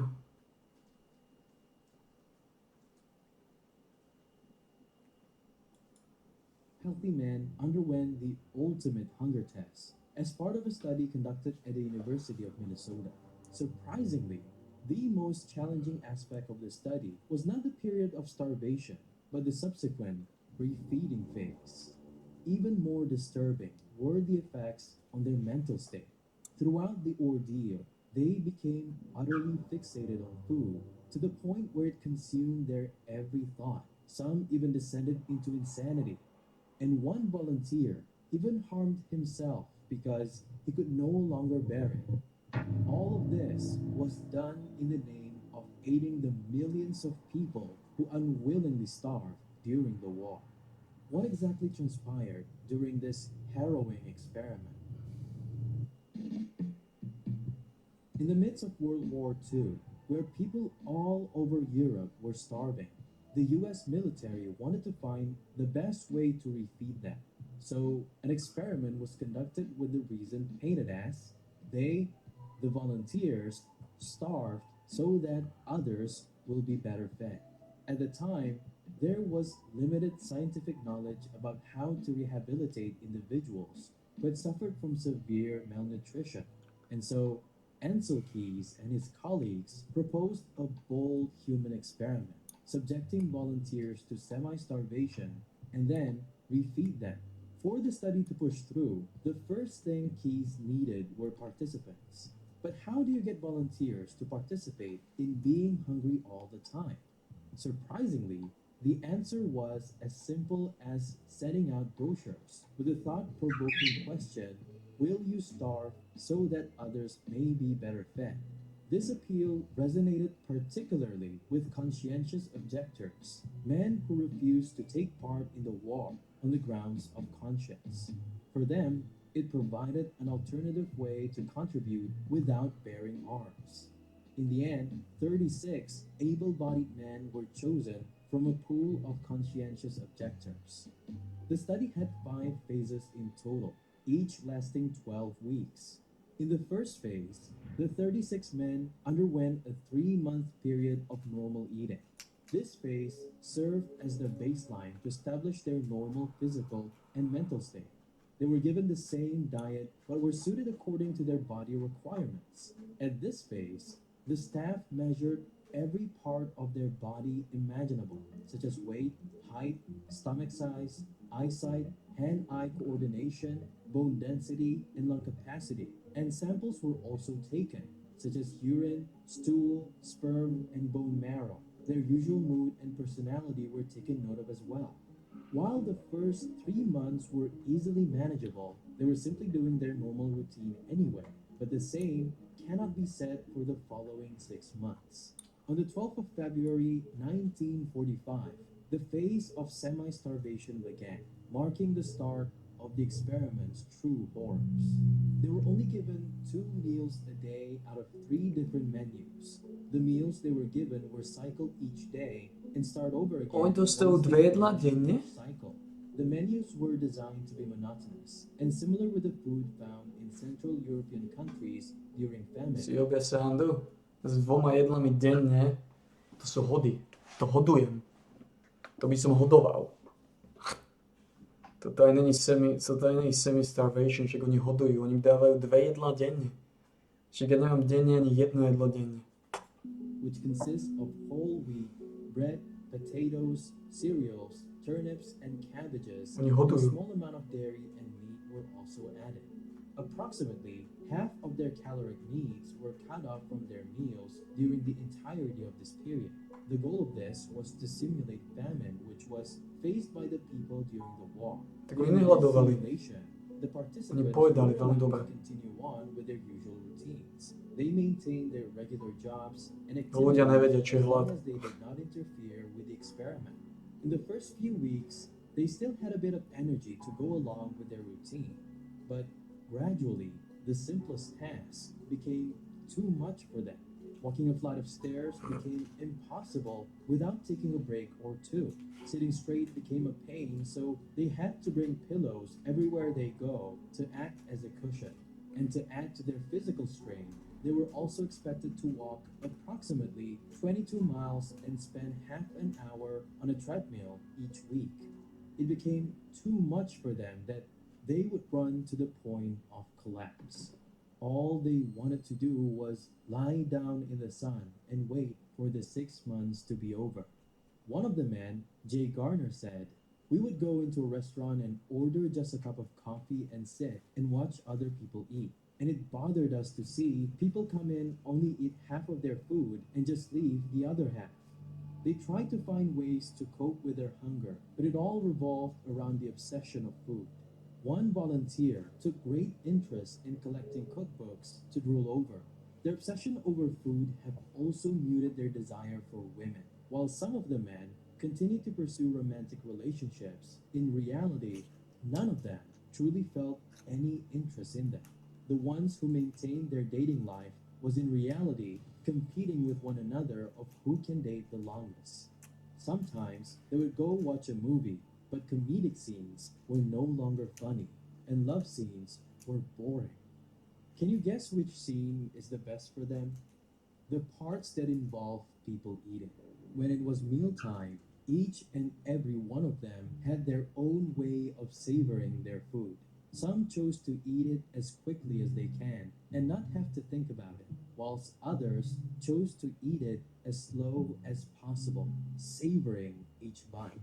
Remember how the food was designed to be monotonous? Well, the volunteers didn't really care whether or not it was monotonous. As long as it was food, everything tasted delicious. One of the volunteers even said, even the dirty crust of bread in the street looked appetizing, and we envied the fat pigeons pecking at them. About 2 months into the experiment is when the study started to get into their heads. Some of the men started to break down. They completely lost control over themselves. One man went to a grocery shop but didn't buy anything. He shoplifted. What the man took were potatoes, carrots, and onions, root vegetables that were the basis of their diet, and stuffed himself. Another man, coming back from his 22 miles walk downtown, stopped by an ice cream shop to order a dish of ice cream. Once he started eating, he couldn't stop himself. So he ordered some more on his way to the lab over and over again, until he reached the lab to report that he had failed to maintain his diet. What these men were experiencing were the decline to reason rationally, and thus the men were either removed from the experiment or dropped from the final results for cheating, for not losing weight according to plan. Ever since then, the staff wouldn't let the volunteers walk on their own. They either had to walk with a partner or a staff member to keep each other accountable from losing control. Now, before we enter the most disturbing phase of the experiment, let's lighten up the mood a little bit.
Because I have a very exciting news to share with you guys. This video you're watching right now is sponsored, marking our channel's very first brand deal with Surfshark VPN. With sponsors like this, not only can I continue to produce high quality videos for you guys, but I also get to earn my bread by doing what I love, which is a win-win for all of us. Also, the thing about me, if you haven't noticed yet from watching my videos, is that I love watching movies. And a part of my job as a content creator is that I need inspiration. Moi, je And peux one of my expliquer ça. sources to get inspiration from Certo. is by watching movies and shows. And if you don't know yet, the library of movies and shows you watch on Netflix depends on where you live. And this is why I use Surfshark, because I get access to a broader library of movies and shows regardless of where I live. Now, you might still have concerns about how much it's going to cost you, especially since you're already paying for various streaming apps. Well, Surfshark has agreed to make a generous deal with me where 3 months for sponsoring as the starvation phase was coming to an end. The men's anticipation grew as they couldn't wait to eat normally again, because what comes after the starvation phase is the 3-month rehabilitation phase. To their surprise, however, their suffering intensified even further during this period. It ended up being psychologically the hardest phase for most of the men. The participants were put on a very limited increase in calories, which was excruciatingly disappointing for them. Rather than gaining weight at the beginning of the phase, they continued to lose weight as their bodies slowly recovered and replenished with healthy tissue. This led to feelings of despair and confusion, to the extent that one volunteer could not explain his actions even after 50 years. One such incident involved Sam Lang and his fellow participant who were visiting friends for dinner during their rehab phase. Carrying their own pre-measured food from the lab, they sat beside a fireplace on a late summer evening. As the fire started to die down, Sam suddenly stood up, claiming he knew where the woodpile was and that there was an axe outside. He said he needed to split some wood to add to the fire. Being just the third week of rehabilitation, Sam Lag weighed only about 113 pounds and could hardly lift the axe. And then, for whatever reason, he brought down the axe to his left hand, chopping away 3 of his fingers. I admit to being crazy mixed up at the time, Lex says many years later. The scientists referred to this as a severe case of semi-starvation neurosis. Immediately, he was sent to the hospital to get stitched up, and he remembered vividly the horror on the young hospital staff's face as she thought he ate them, but in reality, he buried them in a backyard in Minneapolis. Reports from the experiment noted that Lag was desperate to end the ordeal, but at the same time was also despondent about the prospect of the study not succeeding. With his stitched up hand, Sam Lag went back to the lab and finished the experiment. And now we reach the final part. The men were finally allowed to eat whatever they wanted. They binged on food so heavily that they got sick. This phenomenon was similar to what was observed in survivors of the concentration camps. Although it was the end after 3 months of rehab, the men gained weight so slowly that they were still underweight by the end of it. General Eisenhower informs me that the forces of Germany have surrendered to the United Nations. The war came to an end unexpectedly early. The whole point of the experiment is to serve the millions who became victims of the war. The announcement of Japan's surrender interrupted the men while they were eating. The food was the important thing. We did not care whether the war was over or not, as long as we got our food. Germany surrendered in May and Japan in August, months away from the deadline of the experiment. The US military was desperate for answers from Dr. Keyes, and he could only give tentative answers about what he knows in the study so far. In the end, the battle against post-war world hunger was largely fought without the findings of the Minnesota starvation experiment. This story seems to have no shortage of twists, as even at the end of the experiment, since the test subjects were conscientious objectors, the US government never paid them. And since they were not soldiers, they did not qualify for veterans' benefits as well. These men have fought their own battlefield. In their own way, they served their country and sacrificed themselves while doing so. In their own way, these men were scarred in a war they fought, and undeniably, their contributions should not be left unheard. The impact of the study only came years later because it took another 5 years until the study was finally published. Because of its rich detail and how unique it is, the research has become a classic. In summary, the experiment revealed that starving individuals require a substantial intake of raw calories, up to 4,000 per day. Now, ask yourself, were the insights collected from the experiment worth the extreme psychological distress endured by the participants? And if given the chance, would you do the same? Ja robím to isté. Nestresujem z toho.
This is a horrific business, making huge profits from sexual assaults targeting women across East Asia. BBCI takes you inside this dark world to find out who's behind. No to je náraté. This is a story about sexual predators. まあ、女性のスカートの下っていうかなんかから動画を撮るっていうことを繰り返してやっていった。The women who are fighting back. 车厢的人都是没有人来帮助我的，我必须要把他给抓住，不能让他跑了。彼女たちも苦しんでいる。でも言えずにいる。そもそも痴漢されたくないだけなんですよ。And we go undercover to expose the men who are cashing in on sexual violence. 然后有些男的就是变态，就想看这帮女的被搞。对。每次猫眼爬地方。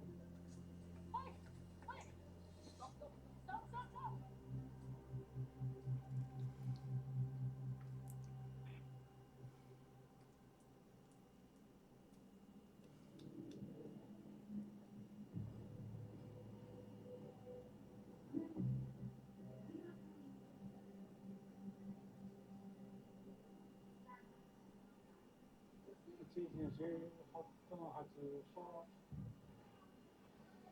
一般的好可能是要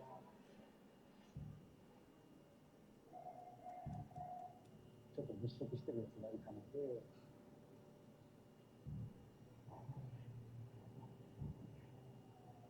ちょっと行動移行したい痴漢の犯人がやるような動きで。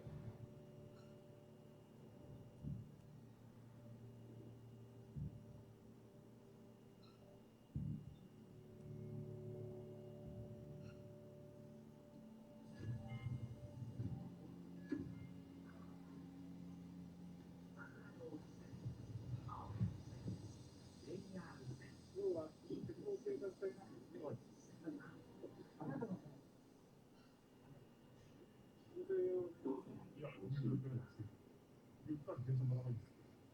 それを折り返したりすると、鉄道へ片道切符350円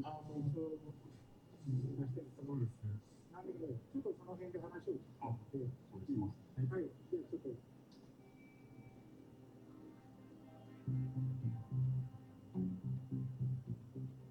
Just like Inspector Murakami, we're also on the hunt for sexual assaulters. I'm Zhao Yingfeng, a reporter for the BBC. And what brought us here is a website we came across a few months ago.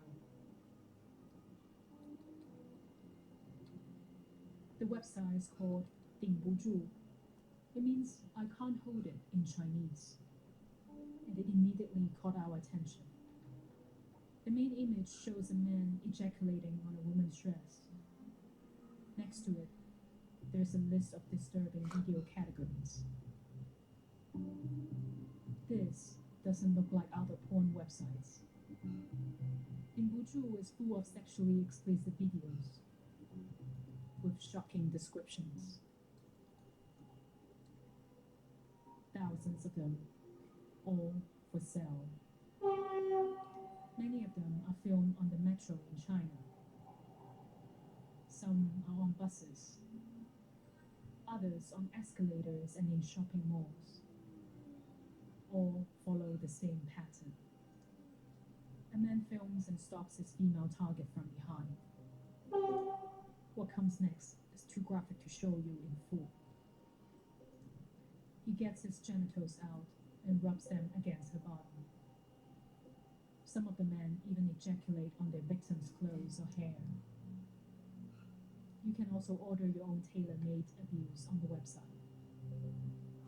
It's clear the videos are not staged. They are filmed in crowded public places, and the men act discreetly. These women are victims of sexual violence, and some videos of their assaults are sold on Dingbuju for less than $1. As we take a closer look at some of the videos, I notice something familiar. These videos are filmed in the metro of Guangzhou, my hometown. I used to ride write this exact same line every day. But it's not just mainland China. Some videos are shot in Hong Kong, Taiwan, South Korea, and Japan. And it's not just one website. Dingbu links to two others, Tieshu and Shihan. All three websites have affiliated Twitter accounts where they advertise their shocking videos. There is also a Telegram group with 4,000 members who share tips on how to sexually abuse women. This is a business profiting from sexual assaults, selling horrific videos to what looks like an online community of perverts. But who's behind the websites? As we delve deeper into this sick world, one name keeps coming up. Uncle Chi. He's hailed as the guru of this community. On Twitter, he puts up teasers of the website's videos to his followers. But who is he? And where can he be? The Telegram group reveals more. An admin posted these photos and claimed he abused a woman with Uncle Chi. The location looks like a metro station, and within hours, we get a match. In Tokyo, Ikebukuro Station.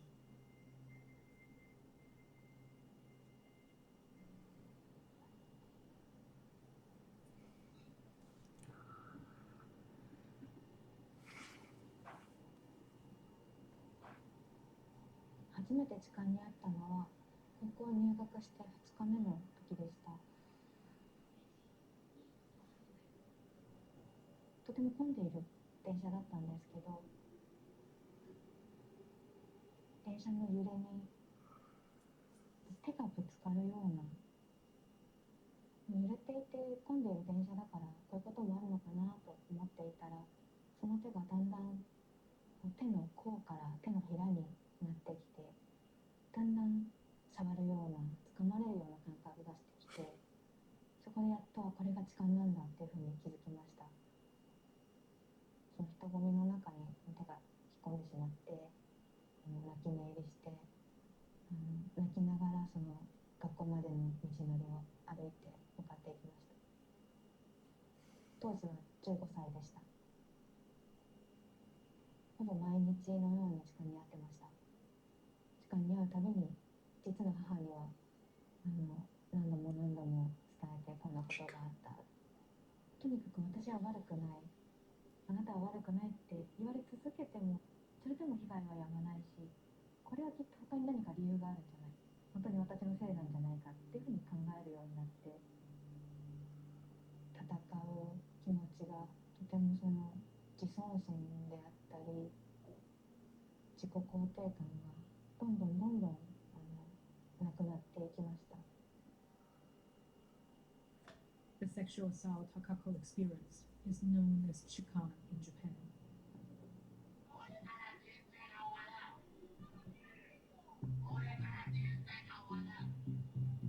Thousands of arrests are made every year, and offenders are usually ordered to pay small fines. But in many cases, the crime goes unpunished.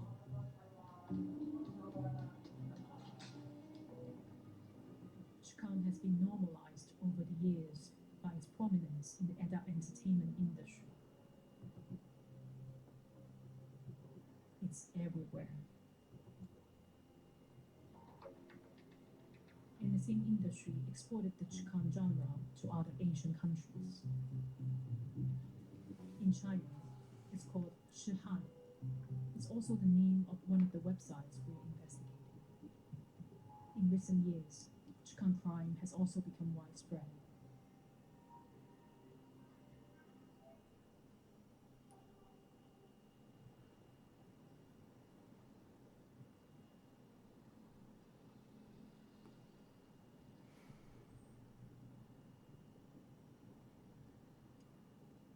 这个照片的话是比较有意义的一张照片，因为是我第一次弹钢琴。他们一直都说就是技多不压身嘛。我今年是22岁，我自己有在做口语老师。3年前吧，那个时候刚好就是听朋友介绍说，就是广州有这么一个触式橄榄球俱乐部，然后呢，玩的第一次就开始爱上了这项运动。其实我以前会比较偏向坐地铁的，但是现在我真的觉得地铁太多人。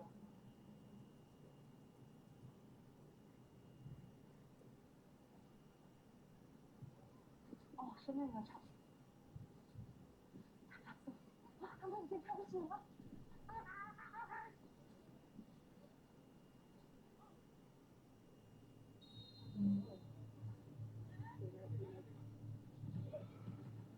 就在2021年10月份，我像以往一样坐地铁去市中心，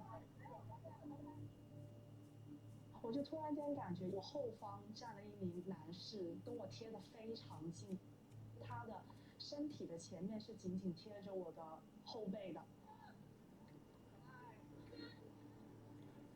我当时其实犹豫了很久，你很难去真的是去确定一个人他是在做这种性骚扰的这种行为。offside。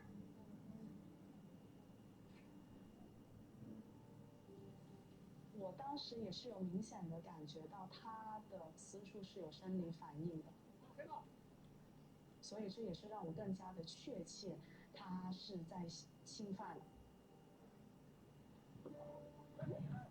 我确实是忍无可忍了，我是已经非常的生气，我就紧紧的抓住了他的衣领，我们就去了派出所，我必须要把他给抓住，不能让他跑了。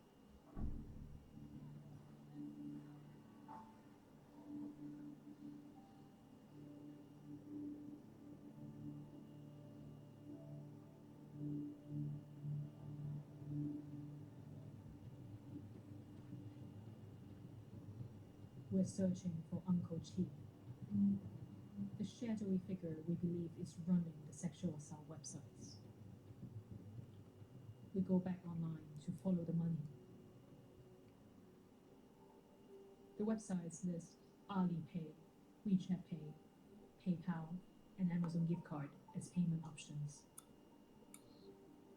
We find dozens of accounts, all linked to individuals who process the transactions. Most accounts receive payments in China.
Xuan. But one stands out. This PayPal account. It accepts money in Japanese yen, and the owner has a Chinese name, Xinyu Zhang. The account is linked to an email address that we also find on Dinghu. When we enter it on Google Contacts, we get this picture. A reverse image search brings up the original photo in a tweet, promoting a metal band called The Versus, posted by this account, Noctis Zhang. Hi there, Noctis Zhang here. Today I'm going to Noctis is a Chinese musician. He made a name in China cosplaying as a character from the Final Fantasy video games. He then moved to Tokyo and formed the Versus. Could this rock singer be Uncle Chu? On Chinese social media Weibo, we discovered that the band had a fallout in early 2022. In a post, the band's photographer accused Noctis of being a cyber criminal and building porn sites alongside the band's bases. Lucas Fool. He also shared these images of a notebook.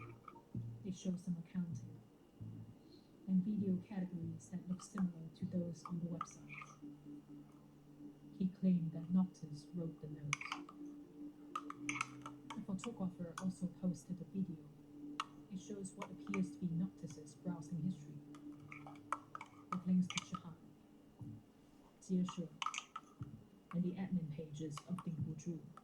Today I'm going to forget. All the evidence suggests Noctis is a key figure behind the websites. But is he Uncle Chu? To find out, we need to meet him. We sent him an email posing as Ian, a manager scouting talent for Happy Metal Festival in Asia.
Yayoi and Takako meet up at a matchmaking company.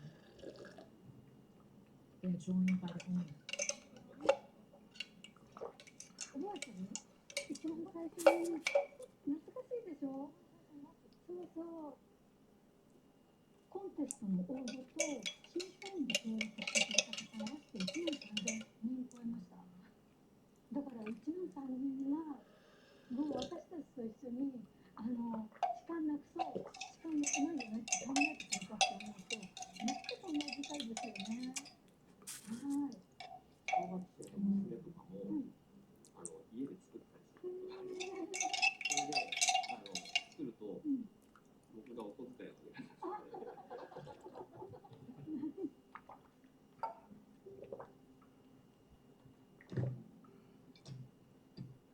麗にできましたね。ありがとうございます。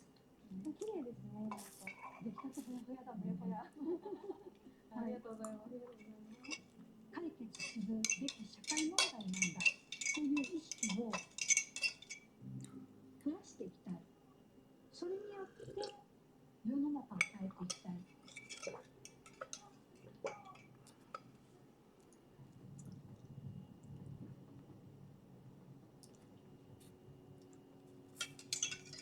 On the way back from seeing Yayoi and Takato, we get a response from Noctis.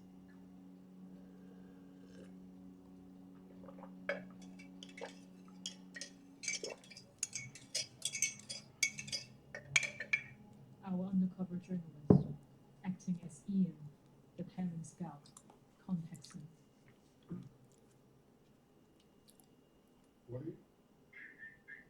哎，Noctis，过来市区这边，然后我们一起好好聊一聊乐队，还有另外一个事情，就是我们公司要投资一个事情，你可以，好吗？好，拜拜，Noctis。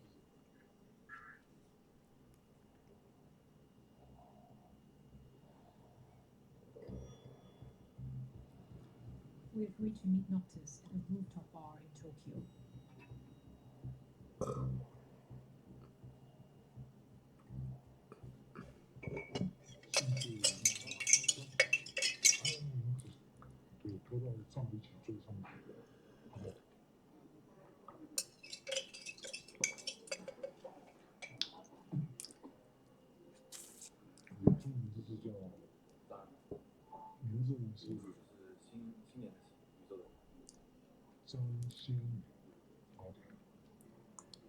Zhang Xinmei, the same name as the one on the PayPal account from Dingguozhu. 什么时候到日本？去年吧，来日本就继续读上音乐的学校，读2年。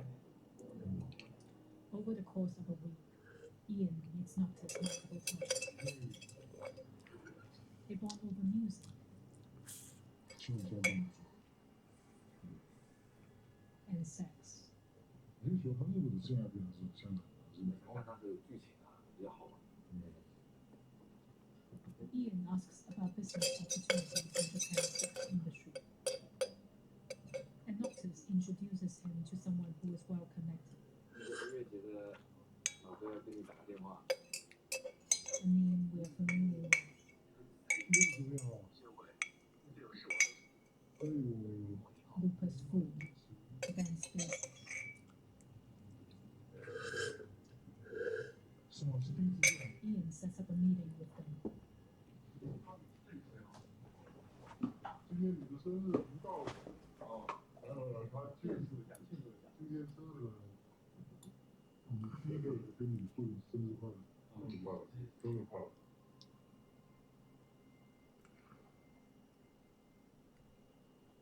那你说你就对这个日本的各个性产业就更熟悉。这个我知道，这个我知道。这也是一个我目前观察到的一个方向。从一开始的正常的那个就是走正常通道，变成走屁眼，从走屁眼又变成那个一些就是从在激昂影视啊，就是现在人是有一个越来越奇怪的一个性癖的发展方向。老板他是还想这里最初就是投资这个新产业这一块，红五网站，你当时有没有就是一起没有合作一起做？我之前其实有稍微接触一点点，然后我把他介绍给我猫咪。哦，猫咪就是大家的乐队的一个好朋友。OK。然后他是最早做这个产业。对的。他猫咪鼻祖是吧？差不多，他很想帮我介绍我这儿。他的内容不是说就是一般的那种泡泡啊，或者是一般小众的歌，就是那种什么很特殊的地铁啊，好像有个网站也是在顶部做。啊，你说你看顶部是什么样？有个网站嘛，就是里面有很多那种视频可以买的那种。什么类型？也是像类似那种，就是你花钱然后偷拍的那种。哇，是吧？猫咪的网站。那是猫咪是吧？对。就是一看就是很偷偷，还花钱的网 What these guys find funny here is a huge breakthrough for us. We now have a name for the person behind Ningguozhu, Mao Mi.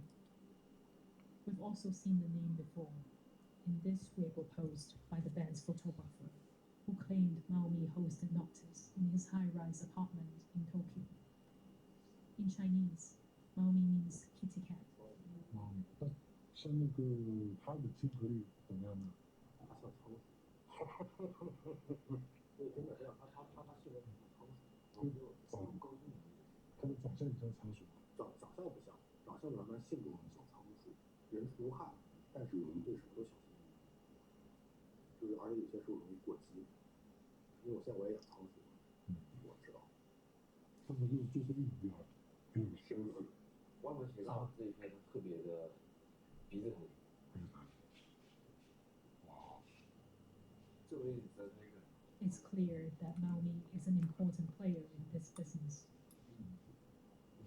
But could he be Uncle Chi?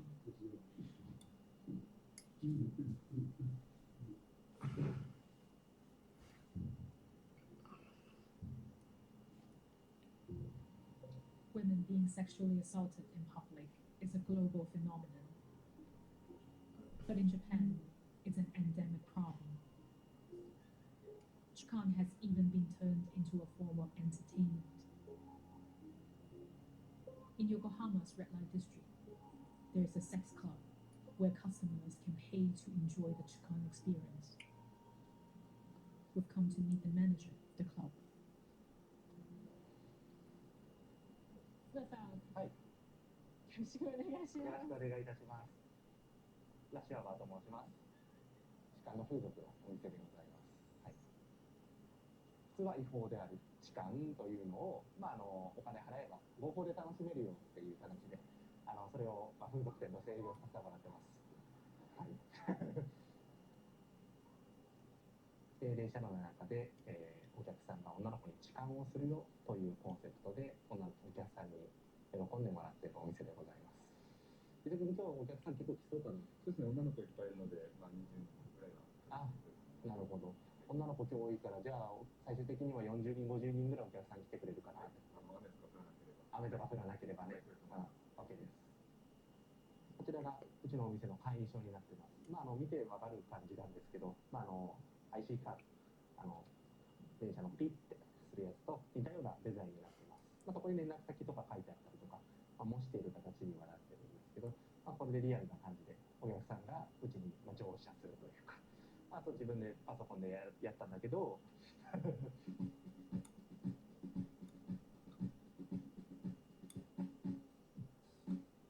どういうvymyslené. そしたら、お部屋の中はリアルな電車内を再現していて、つり革があったり、あと座席があったり、あとプレイで使うアイマスクですね。こういうものがあったりします。あとは結構リアルなところだったり、こういう鉄の棒だったりっていうのがあります。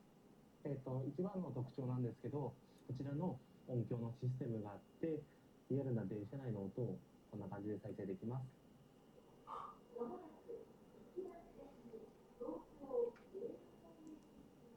Why do you think your customers want the Chikan experience?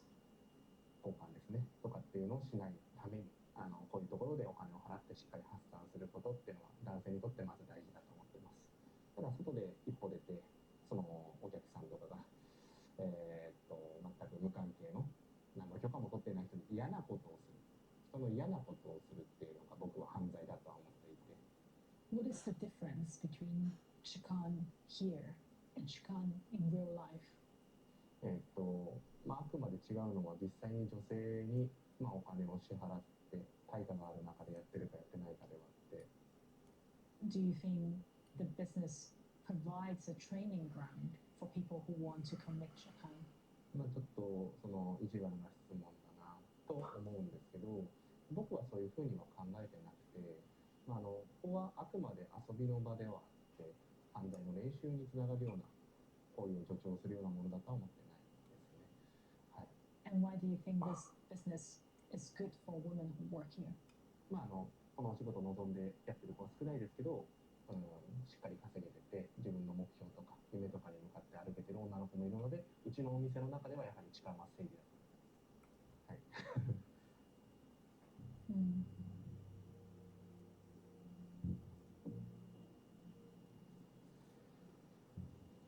We just left the illegal Chikan zone. I feel I can finally breathe again. Of course, what happens in the shop is different from the Chikan crime in reality, but the underlying idea is very similar. Men can control women in the way they like.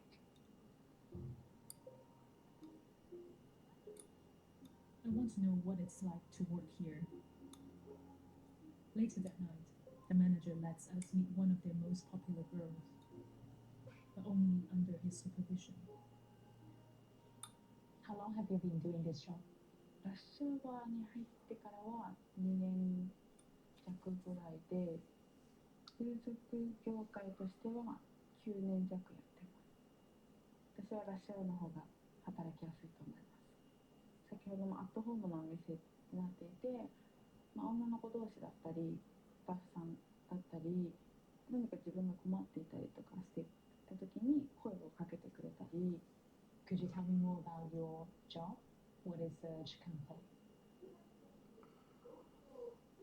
つり革に捕まって女の子は待っているんですけど、後ろから触られたりとかしながら、イメージ妄想とかを しながらお遊びをいただく感じになってます。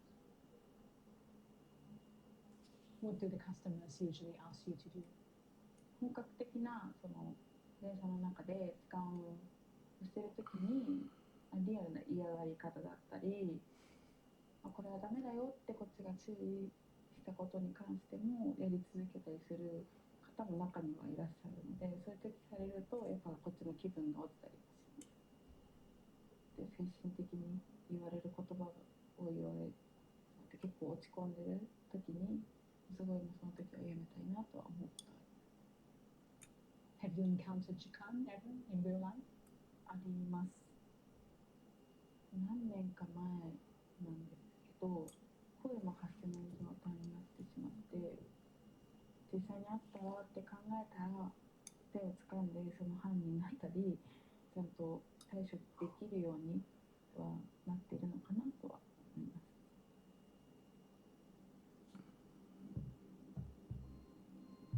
To get closer to Maomi, we arranged to see Noctis and Lupus again.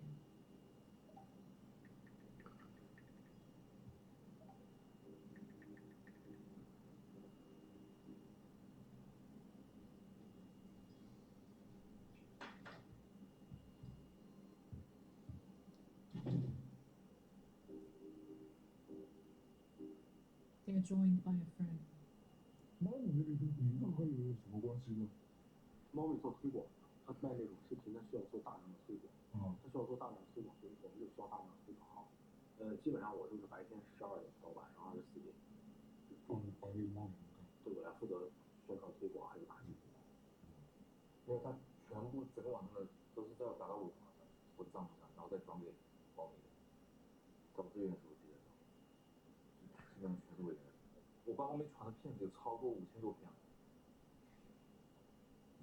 然后有些男的心理变态，就想看这帮女的对搞，对。这个那就是很傻吧？他又赚大陆人的钱嘛，后面又搞一个新的叫接色。你可以理解为猫咪在这块是一家独大，它是我见过的人里边很少能达到它那个高度的。他们人在东京还是说在别的城市？就在东京，但是他不愿意出来，他担心安全问题。这个我知道。那就去他家里谈的。那他更不愿意。为什么？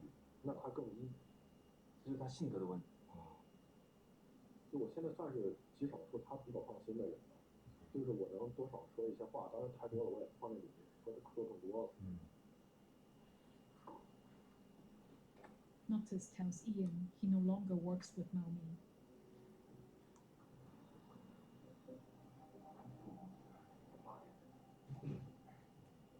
So later that night, we meet up with Lupus alone.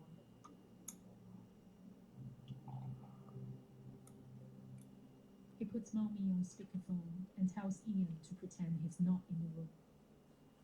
Hey, 猫咪啊，喂，喂，哎，现在方便吗？现在那个老板就在隔壁住在房间里啊，我要不要带电话进去？你跟老板说一下那个要不要合作的事儿，包括给你这边投资什么的，咱们顺便一块儿说一下。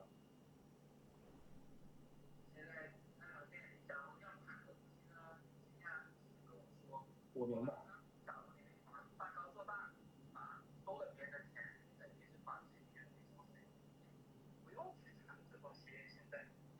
我懂你的意思。猫咪的意思是什么呀？主要是这个业务人家不急着投资，完全都独善其身。就说白了，还是对这边不是很信任。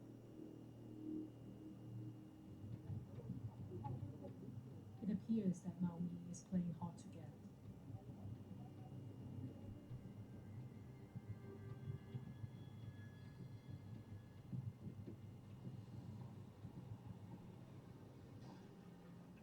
Back with the railway police, Inspector Murakami is questioning the Chikan suspect.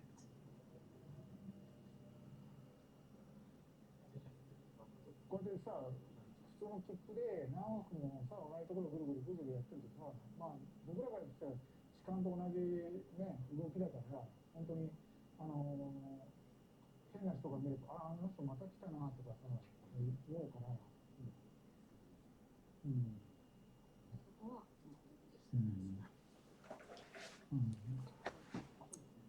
それを領収書に書いてる間ね、よしにしようじゃん。How difficult it is to really prosecute Chikan criminals. 痴漢として、なかなか立件できないという警告というのはですね、結構件数が多くて、我々がですね、逮捕する以上にですね、やはり民間人によって逮捕されるという痴漢だとかです。Why do you think some people commit the Chikan crime? いろいろ仕事でストレスを抱えているとか、まあ夫婦間のですねストレスだとか、いろいろそういったことが要因で、まあ痴漢盗撮をしているという。Some Chikan offenders are recommended by the police to get treatment for sexual addictions. Japan has a few clinics treating these illnesses.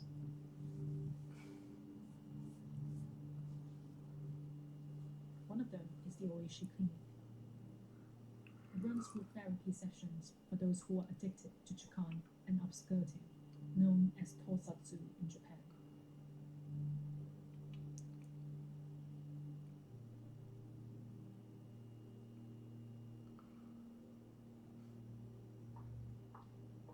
A former patient agrees to speak with us, but he wants to remain anonymous.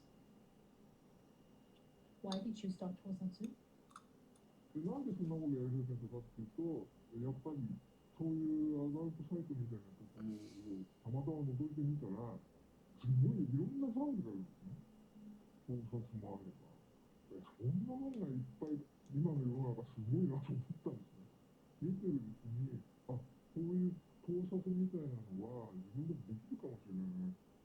Where did you film the footage? 通りかかる駅とか、そういう対象がある時に、まあ自動的にもうスイッチが入ってやる。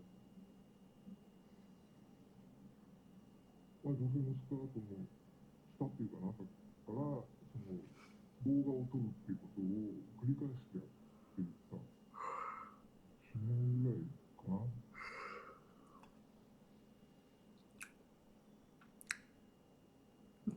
毎日毎日やらないと、要するに安心できない。警察に捕まってしまったですね、警察官から最近要するに依存症で盗撮をする人が多いから、まあ、病院に行った方がいいよっていうこともあったので。Chikan and Tosatsu an illness or is it a crime? いや、それは間違いなく犯罪ですよ。まあ一番大きいのは信頼を失ったっていうですね。家族にも申し訳ないと思うし、友達、親戚。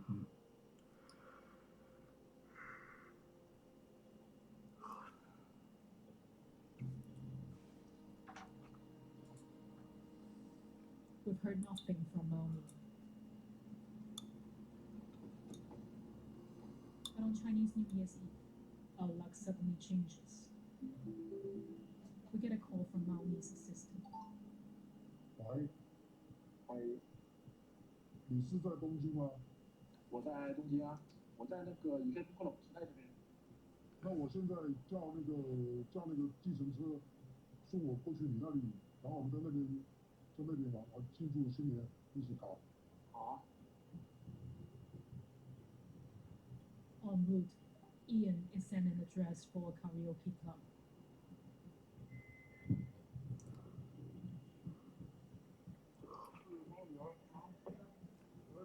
He's met by someone outside and escorted in.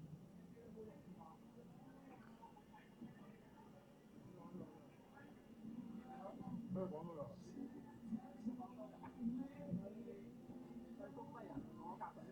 你是猫咪还是他是猫咪？哦，OK，小鹿你好，真你好，各位大早。Ian gets straight to business. 我唔知你，如果上到同你講得好清楚，我哋咧可以俾你自己玩，我哋一定要同你講清楚，我哋每一年攞幾多錢。我哋亦要搞大概即係每天到100人左右咯。啲數咧佢好穩定嘅。呢個唔係你㗎嘛？你乜嘢講？我點樣？今日只差唔多收我翻嚟200蚊㗎啦。另外一個就係180蚊嘅會員，總1萬幾個。咁一個年可以有幾多新年過嚟？係咯，每個月咧產品咧30個1萬個左右咯。其實嗰啲都係好似係廣東話喎。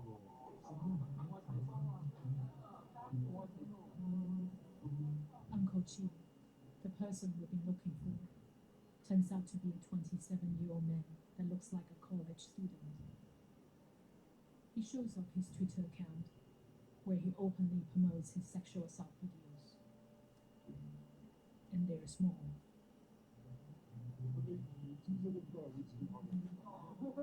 嗱呢啲我唔講得啦，嗱呢啲咧你話講咧，我自有條女。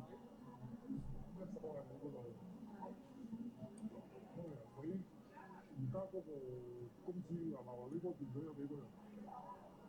我團隊大概係15個人左右，我包括國內作者我一定10個人嘅團隊在內。幾年前就開始拍呢啲啦。點解我哋做嘅電車，即係講我哋電車係連嗰啲地鐵啊，連公交車係咁成功啊？都要當然都要同公交同就中意睇呢啲咁嘅嘢，佢唔中意睇到呢個兩個俾人睇，但係佢中意睇到一啲咁嘅地方，佢對人，我知道佢哋中意啲乜，因為我自己都要話佢哋話市場方向啲。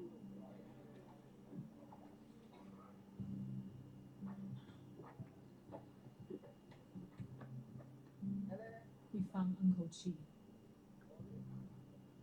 But there is one last piece of the puzzle. We want to know his real identity. Ian meets him for lunch the following day.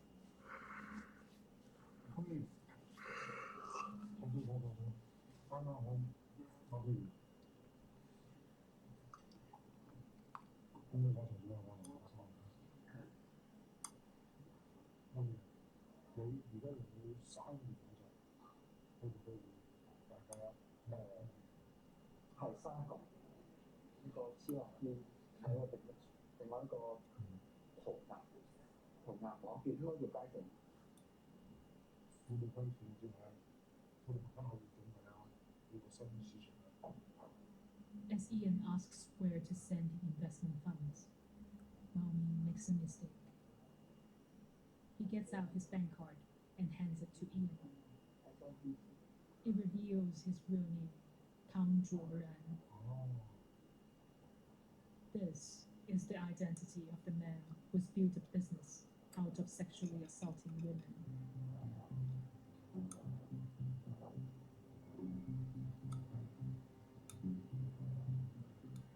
我知道有一些人是不仅在地铁做这样的性骚扰，还把这个过程拍下来发到网上去卖。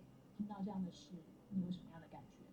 我其实心里是比较震惊的，侵犯了非常多女性的自尊啊，或者说她们的隐私啊，没有经过他人的同意，然后呢，将女性的一些私密的东西曝光在了公众之下，并且呢，通过贩卖人家的隐私来获取一定的利益。那我觉得这种行为其实是非常可耻的。What do you think about this new business combining chikan, upskirting, cashing in on sexual violence? 本当にその性的に加害してくる人たちにとって私たち女性っていうのはコンテンツでしかないものとして見てるから人の心を持ってると思ってない。 Do you have any message for them? あなたにとって女性って何ですかって聞いてみたいです。それはあなたの母親とか家族でも同じなんですか？大事な人はいないんですか？もしいるんだとしたら同じことをされて平気でいられるんですか？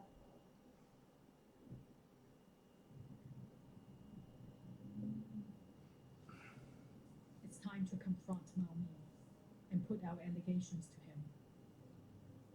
We locate his address in Tokyo and wait for him outside. Suddenly, we spot him.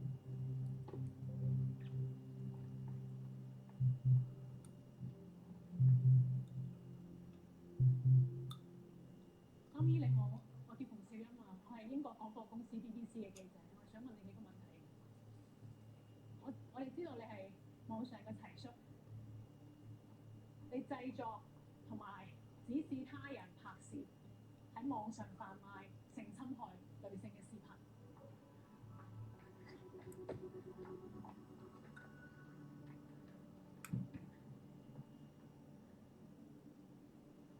後面我哋仲知道你創辦同埋管理咗3個網站，頂得住街社同埋痴漢。你以侵害女性嘅性暴力牟利，你點解要咁做啊？我哋仲知道你每個月靠呢一個性侵犯影片嘅網站賺幾萬蚊美金喎。後面你有咩回應啊？你有冇諗過你呢啲影片裡面嘅女性，佢哋受到幾大嘅傷害啊？對於你拍呢啲片裡面嘅女性，你有咩回應啊？你有冇説話想同呢受害者講啊？你係為咗錢做呢件事啊，定係你享受去侵害呢啲女性啊？喂 ，OK，stop，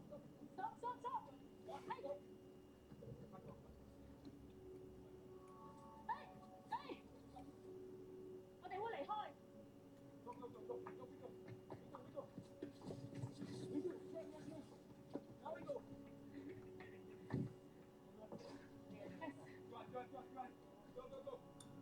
Just as luckily. This is insane. Mommy just chased us. He got violent on us. Tried to attack the camera. Tried to attack our colleagues. He was charging towards us. This is crazy. We put our allegations to him. His only response is silence and then violence. But I think he has plenty to think about right now.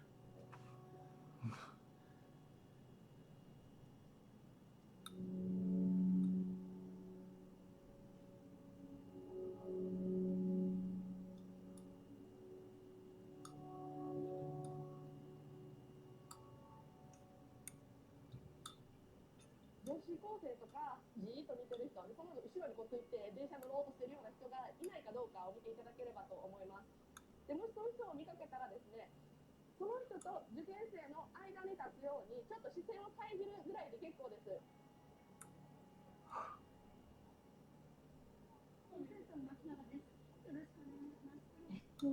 実は私自身子供の頃から何度も痴漢に遭ってます。初めて痴漢に遭ったのは8歳の時でした。私はそういった痴漢に遭ったことを一度も誰にも話をしたことがなかったんです。天才みたいな感じで、女にとっては仕方がない、誰でもそういう目に遭うものだっていう諦めに似たものがありました。嫌だという権利があるってことを知らなかったんですよ。そんな中用意してたから、今回配られることになってすごく嬉しい。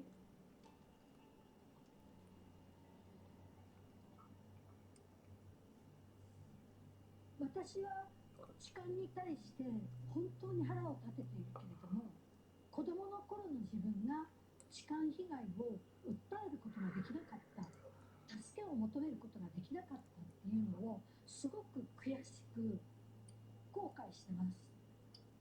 自分が、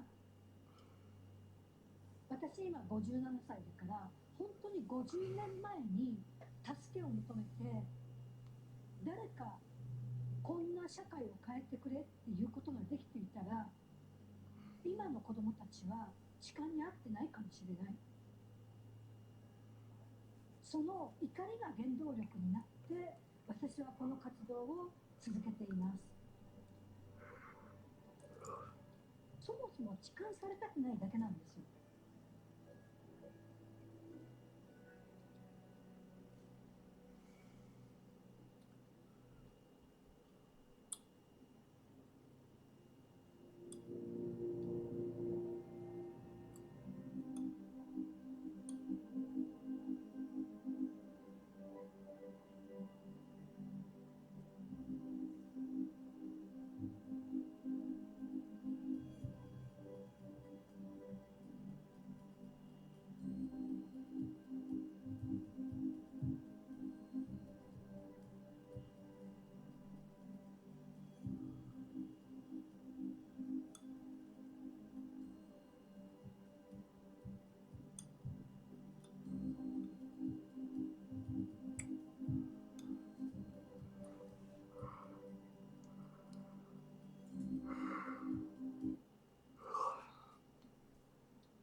Myslíte o vojne na Ukrajine? Aký je váš postoj k Rusku alebo Amerike? Kto vás platí? A prečo sa nespojíte s ostatnými? S kým chcete po voľbách spolupracovať a vôbec prečo by sme mali voliť republiku? Odpovede na tieto notorické otázky vysvetľujeme dokola už roky, ale k mnohým občanom sa to stále nedostalo, lebo bulvárne médiá naše názory v kuse prekrúcajú a vytrvalo rozširujú o nás staré a 100-krát vyvrátené hoaxy. Preto sme sa rozhodli napísať to natvrdo, čierne na bielom, vo forme stručnej brožúrky, v ktorej nájdete jasné a výstižné odpovede aj na tie najzákernejšie otázky. Nemáme čo skrývať a pred žiadnou otázkou nemusíme utekať. Naše odpovede budeme postupne prezentovať, ale pokiaľ ich chcete vidieť okamžite, tak nech sa páči. Všetko nájdete na www.hnutie-republika.sk/názory alebo už aj čoskoro vo forme tlačenej brožúrky. Takisto čoskoro predstavíme aj náš odborne vypracovaný predvolebný program pre jednotlivé odvetvia štátnej správy. Bude to kvalita, akú vlastenecká scéna na Slovensku ešte nevidela. Pracujeme a ideme do volieb. Držme si palce.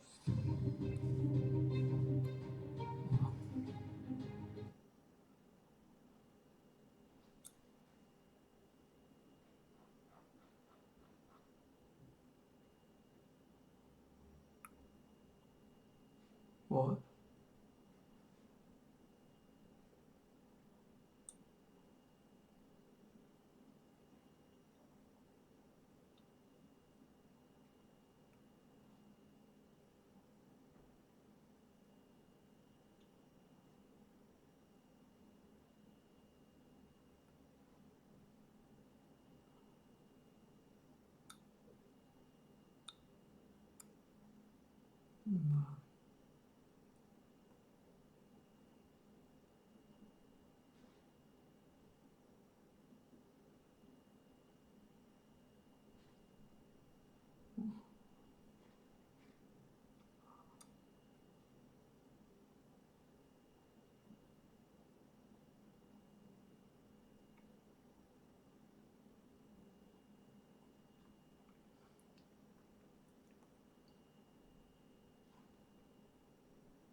Whatever, man. I'm just hanging out, that's it. Just hanging out? Yep. Who are you hanging out with? I'm hanging out with her. I came here to make sure because, you know, there's a lot of profiles out there and Gotcha. everything else. I don't want to get in trouble. Oh, okay. Understandable. We just want to talk. You want to go talk outside? I'm getting like. Okay. Do you want to sit down? Want to sit down? Okay. Not you're Alright, we gotta call the ambulance. Okay, we'll call. Anthony, you all right there? Inhaler? Do you have an inhaler on you or anything? Someone maybe give him some water.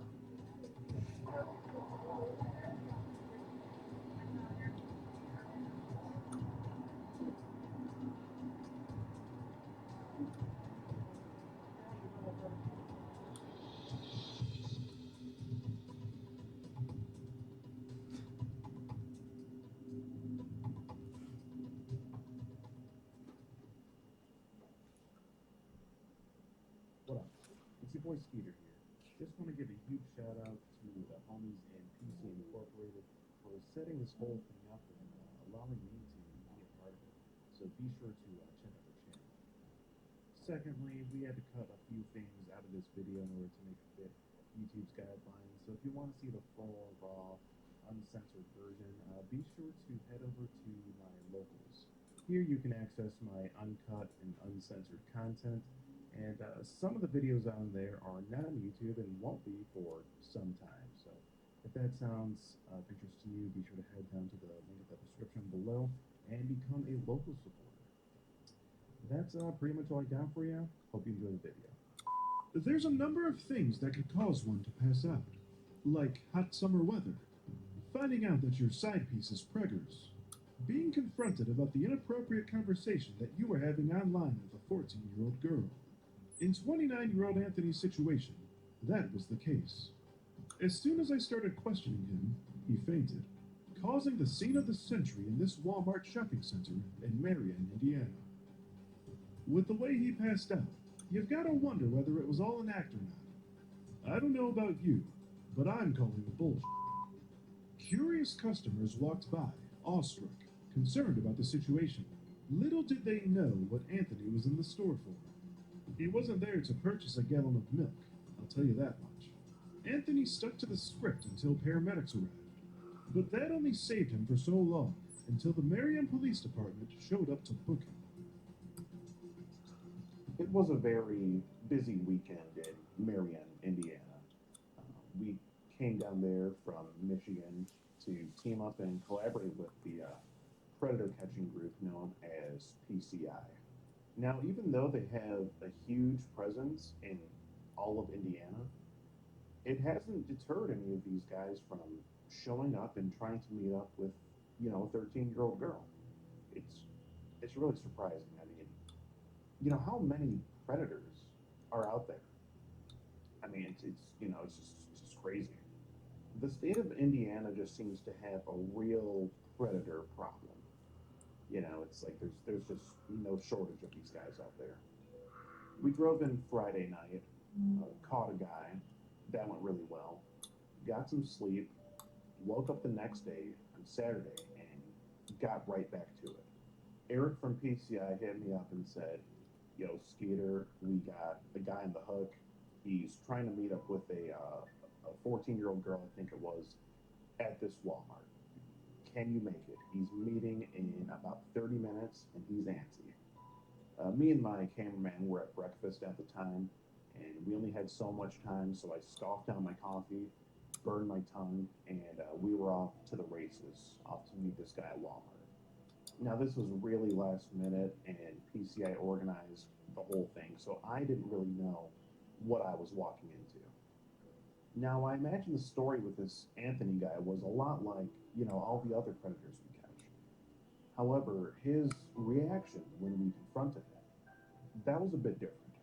And you'll see what I mean in just a little bit here.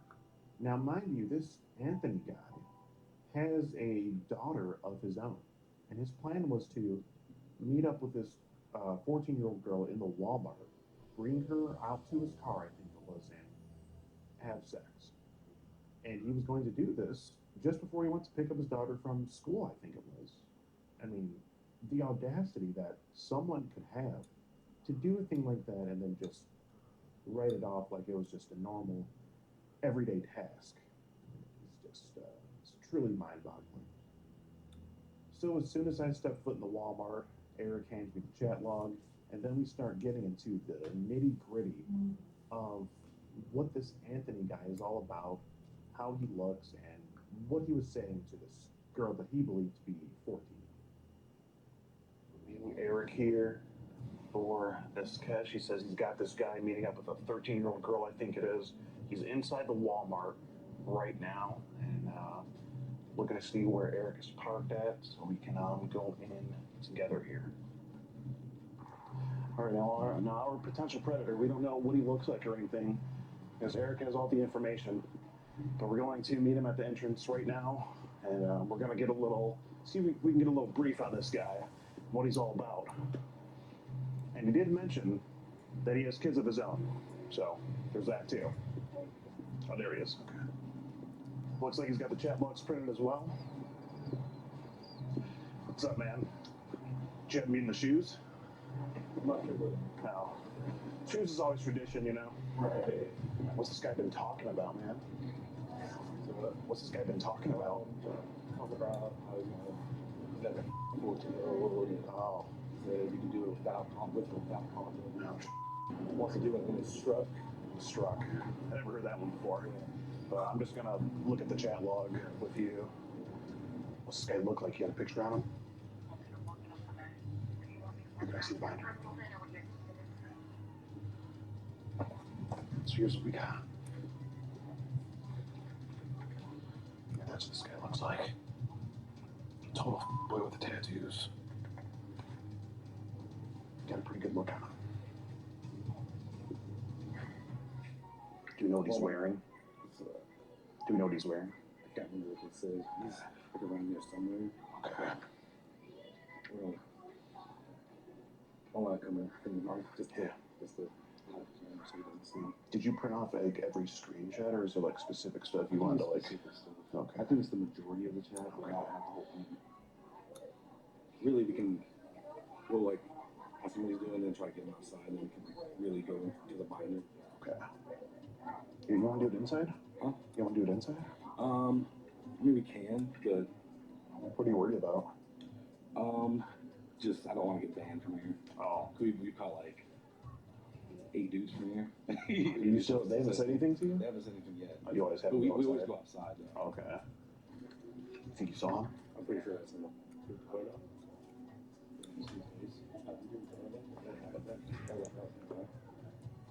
I didn't see him.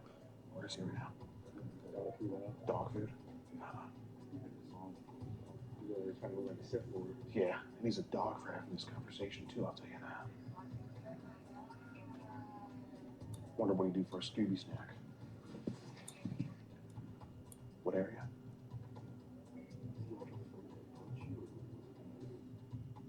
We got the confirmation that Anthony was in the store and he was in the aisle waiting to meet this girl. And as it got closer and closer to meeting him face to face, it just got more and more intense. Is that her? No. Oh, well, Sam. Oh, okay. I don't know what she's A couple naked pictures. He's asking for naked pictures of mine. I see him. Yeah, he's got the same yellow shirt on. That's him. That's for sure. Yeah, that's him. He's got the same yellow shirt on. Great. Get a zoom in on him over there. He's not even looking. That's him right there in the red hoodie. We spotted him in this burgundy hoodie. He had his hood up. You know, obviously he was trying to remain discreet because of what he was there to do.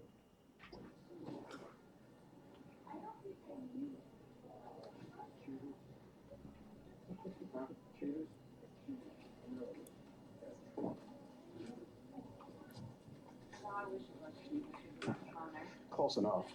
I want to do that. I'm gonna do it. Don't worry. Dead serious. I'm doing it. That was my show. Every episode. Some of the bystanding customers saw what was going on, but they didn't really know what was happening. I think one of them asked if we were filming Cheaters. You know, if you remember the show Cheaters from back in the day. Which, yeah, that would be something, right? You know, who knows? Maybe I'll bring that show back one day. Who knows? How long are we gonna wait to confront him? Ja to nechápem, Henaka tučná, ty kokos. Henaka tučná, ty kokos. Ako tí ľudia sú úplne mimo. Keby som uvidel takú tučnú, sa otočím a idem preč. Ty kokos, sa to nemôže dať aspoň ako kosť. Čudujem, že sa neotočia, nejdu. A tomu neverím, to sú hovna.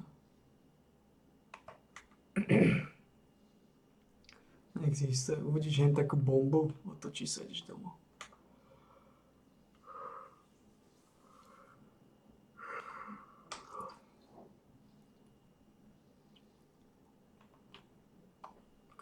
Uvidíš takú bombu, otočí sa, ideš domov.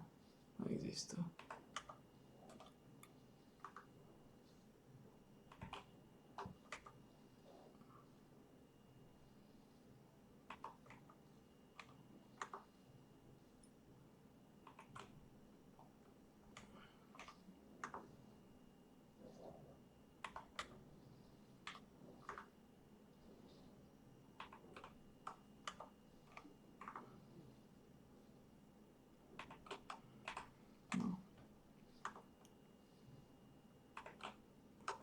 Uvidíš takú tučú bombu, otočí sa, ideš domov.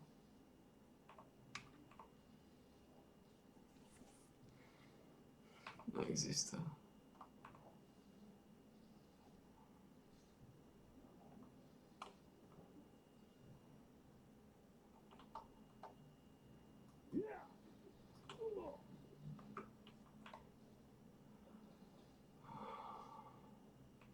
Keby som uvidel takú tučú bombu, otočím sa, idem domov.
Tá tuči bomba, akože máme tajné zelko. No. Ako neexistuje. Sa otočíš domov. Budeš takú tuči bombu, otočíš sa domov.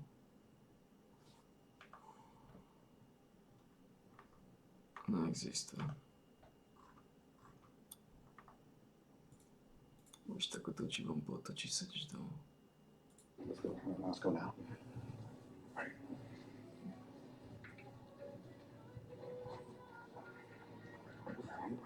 Right here.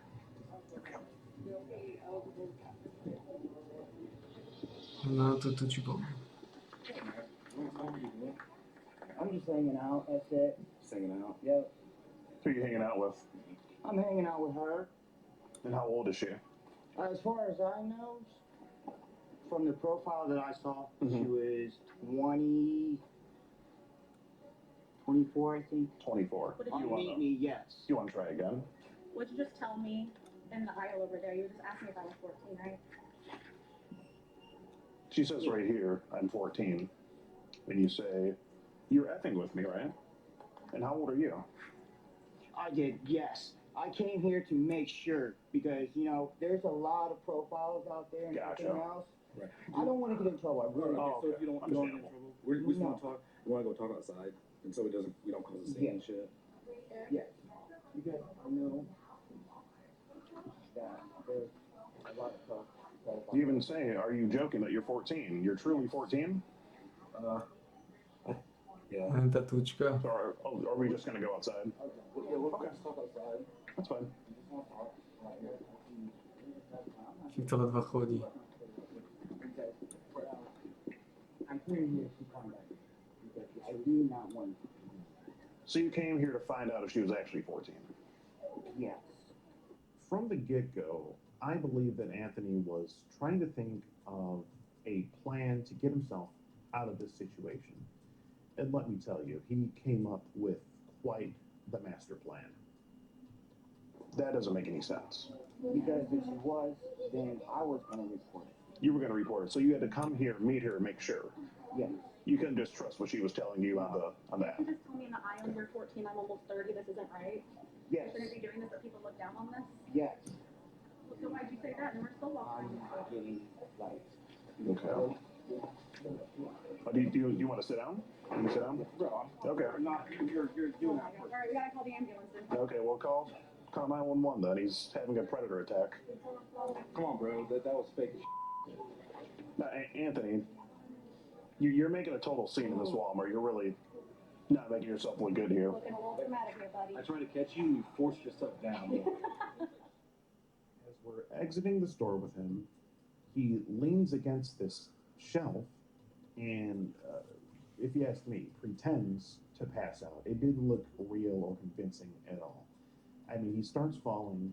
Eric tries to catch him and stop him from falling, but he seems to sort of force himself down to the ground, and he acts as if he passed out from, the situation. Hey, stop, Anthony. We're gonna have to call the ambulance down the conference room. Is he sleeping? Is somebody snoring? Call them. Someone give him a Predator Percocet and wake him up or something. Friday. Did someone call you? Okay, I'll give you manager. Yeah, please. Yeah, she's calling. You say that you want her to send you some naked pics. Sir, we're gonna call an ambulance for you, okay? Can you hear me? It's the girl that you're helping pick out oil. Remember we were just talking? You, Anthony? Maybe you sit up so you can breathe a little bit better. Can we sit you up? It's not enough air getting into his lungs there. Anthony, man. Are you Man, come on. are you on any kind of drugs, Anthony? We need to tell the paramedics, okay?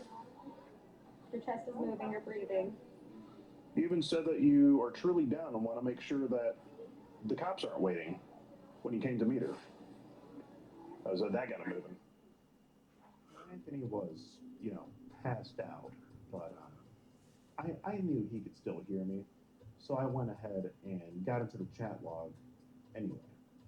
Relax, Anthony. Good. Anthony, you all right there? Do you have an inhaler on you or anything? Someone maybe give him some water.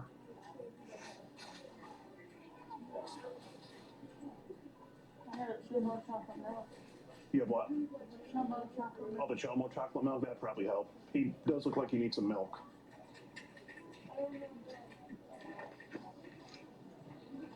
See, what else did he say? I mean, you asked her for a live naked picture, and she told you she was 14. Said that you've never 14-year-old before. Mm-hmm. Haven't had with a 14-year-old before. Mm-hmm. And doesn't he have kids of his own? You have a 3-year-old girl. You have to sign it. A three-year-old daughter. Sexual target. It seems to promote his seizures when we talk about sexual things. Okay. Yeah, we'll just give it a rest for a minute and let him recover. Yeah. And then. Parents will be able to ask you all those sexual things you said to a little girl, okay? They'll be able to tell you. Ask her and go to the hospital, okay? We'll get you on. We could just talk, man. We had a conversation with a little girl. A 14-year-old girl. So, yeah. Yeah, he tried to open his eyes and see if we're still here or not. You know what you look like? You look like the biggest dumbass in Marion right now, mother. Didn't this happen on DAP too a while ago? Same thing? Yeah. Same thing. A couple weeks ago. Guess what? I'm still taking the gym. He appeared to be the child and apparently that made him pass out. Seems that the chat logs were a little too much for him to handle. And we didn't even get halfway through it.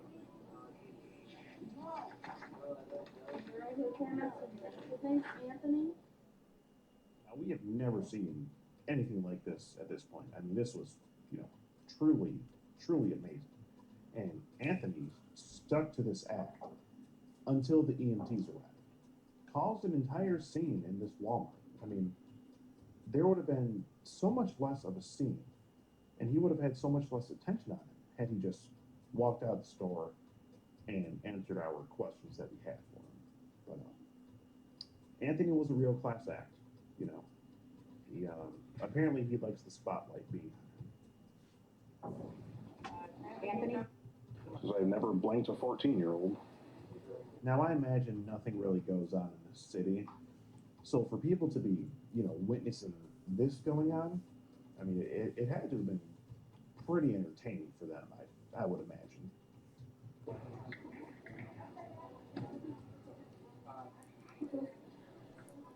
Does anyone know CPR? Or I don't know what to do here. But he's breathing, so I'm not going to administer it. That's true. Yeah, that is true. Yeah. I guess he's just taking a nap. I'm like he's snoring there for a second. No. Go pick up your daughter. Yeah, what time does he got to? Go pick up your daughter. What time's he got to pick up his daughter? Very soon. How old is his daughter?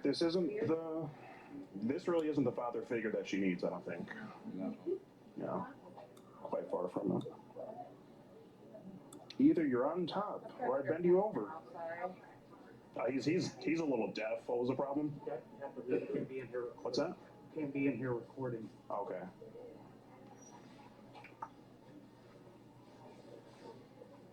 Don't start recording. Way to commit to the Causing a whole scene in this Walmart. I mean, this is much more of a scene than what would have been made except we talked to him outside. It could have been way more civil.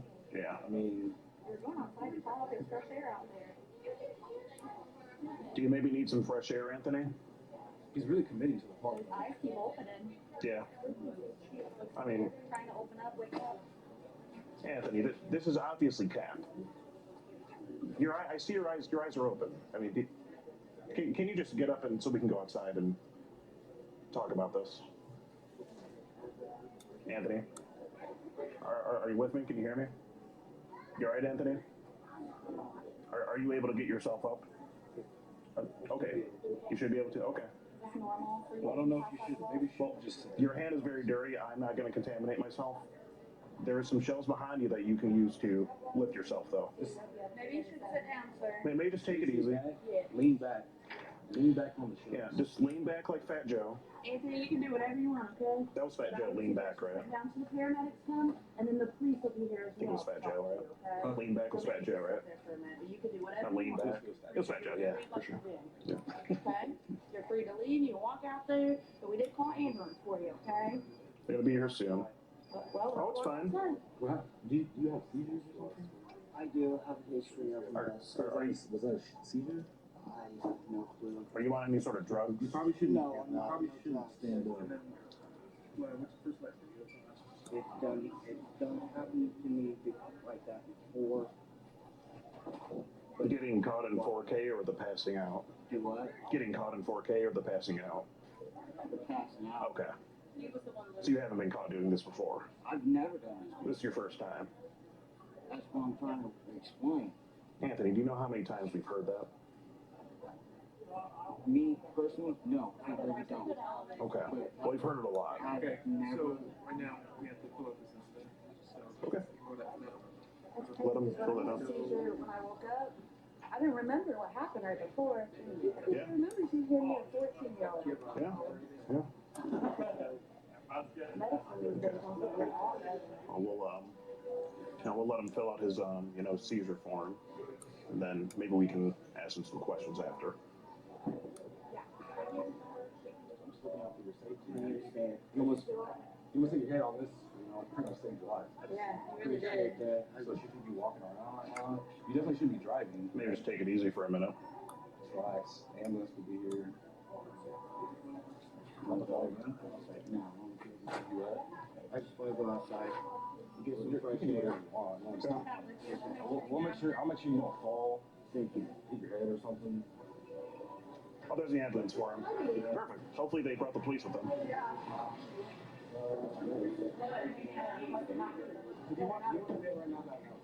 And there's a whole bunch of kids. Was that real? Yes. That was real. No, he fell. Was that real? Yes. Yes. Can I ask why you said you've never had sex with a 14-year-old before? That is true. I've never had. Okay. Why tell it to her though, and then you ask her what she wants to do? Okay, so at this point, he needs to seek medical attention. Oh, okay. Look him over, make sure everything's okay for him. Yeah, I just wanted to ask him. I know, Okay. but we need to let him do his thing. Okay, I got you. Yeah. Oh, this is the sexually charged conversation he was having with the 14-year-old girl that he was here to meet today. Yes, sir. So after 5 or 10 minutes, he finally gets up and the EMT is there. We walk him outside to the ambulance, and that's not the last that we see of Anthony. No. What do you think the chances are that was real? That fall? I'd say 0. 0 to none. That's what I was thinking. 0 to none. 0% chance. 0% chance that was real. I'm no doctor, so I didn't want to share. I don't want to Right. my ass. Right. It didn't look real to me. Like when I went, Not at all. I went to He catch. He literally went. Like he forced himself down. Like that was. That's weird. Sorry That's, for bumping into you when he was falling over. I didn't know where to go. that is some different. Only in Indiana, I feel like you wouldn't see some this in Michigan. Right? No, this wouldn't happen in Michigan. This is there's something in the water down over here. Look at that shirt. I guess wearing a Confederate flag is that a Confederate flag blanket? You realize they lost, right? We're all going good. We're gonna get him outside. No scene. Yeah. We just had a couple. No. See, I think it's a little late for that. Right? Oh yeah. How we were gonna do, there wasn't gonna be a scene. That's what I'm saying. But yeah. now, we just made the biggest scene we've ever had. Hopefully, we're probably gonna get banned. I'll tell you, there's something in the water over here in Indiana. Probably. Wouldn't surprise me. I do. A usual thing, man. So that guy came here. 14? 14. It was 14. 14 then, as we were walking out, we fell down. On purpose. I don't know what that was. We look at see, baked all of us. We don't know. But, so that's.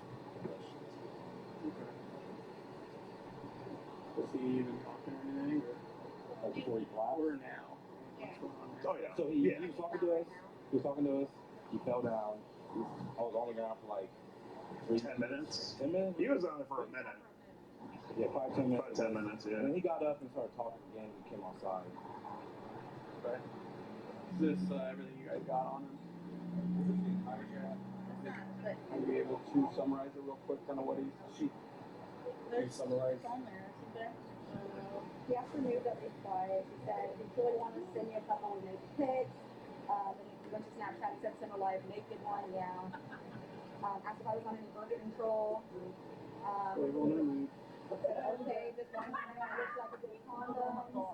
I would pull out before I came. Is this a 13-year-old girl or something? 14. Okay. I have a picture of me on there somewhere. What do you think? Was that pass out real? No, not at all. 0% chance. At this point, he probably thought he was saved and he wasn't going to have to answer any more questions. But then comes the Marion Police Department. Oh boy. Here we go.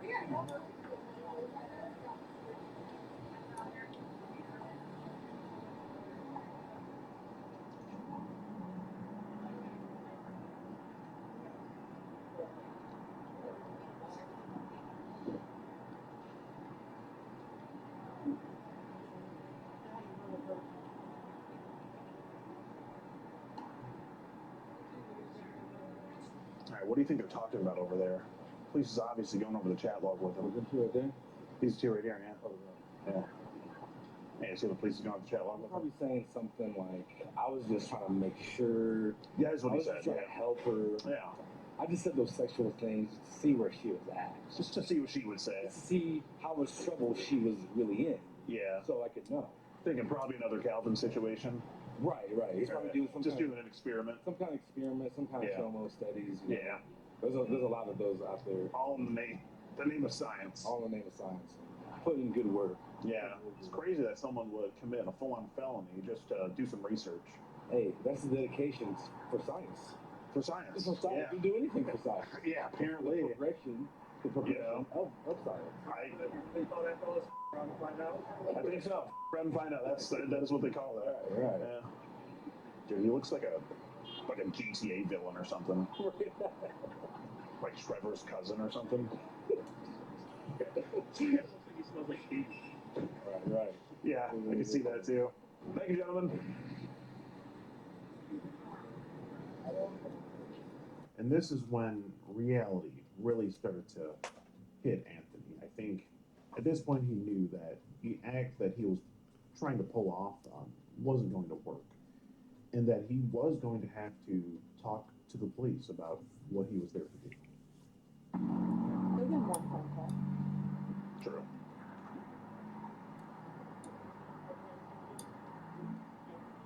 Thanks for helping me pick out my oil. 5W30. So we give the kind officer the chat log. He goes through it. He questions Anthony on a few things, and finally puts him in handcuffs, books him, and Anthony goes to the police station in the back of a cop car. And that's pretty much the story of Anthony. It's quite a sad one if you think about it. I didn't see the names in there from all you guys, like sometimes there is in the packet. Was there not one at all? No, that's how we do. Okay. We're gonna bounce and then I'm gonna We're leaving, yeah. So are we banned from Walmart? Technically, yes. The group is banned. Group, Stuff okay. like that. So I don't think it's going to be an issue as far as like coming back to shop anymore or something like Can that. I ask one question? What's that? Is it because we're black? Okay, just making sure. All right, cool. Hopefully he's got a backup plan to pick up his daughter. Safe travels, Anthony. Wash your hands. Please wash your hands, Anthony. Ultimately, the whole pass out thing that Anthony tried in Walmart didn't really play out in his favor. After he is booked by the police, he is charged with a couple of things. His bond was set to just under $10,000, I believe. If you ask me, that's a little low, but what can you do? We called the police and got the job done, and they did what they could, I suppose. I imagine Anthony is probably out on bond at this point, and I just hope that he can really think about his actions and, you know, not do a thing like this again.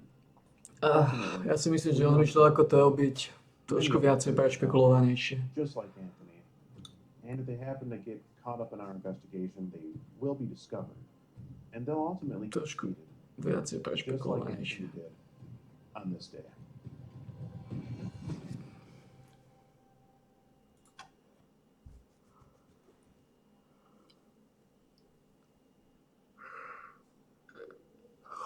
What the fuck is this?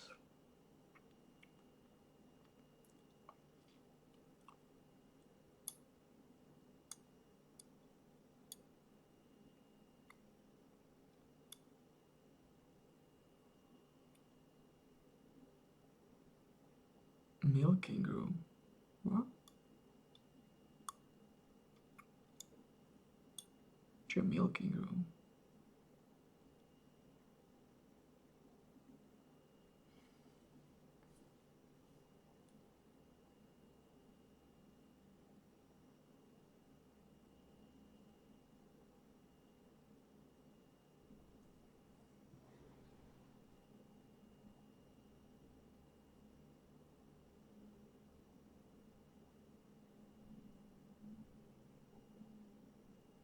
Tu sa čo ukazovali?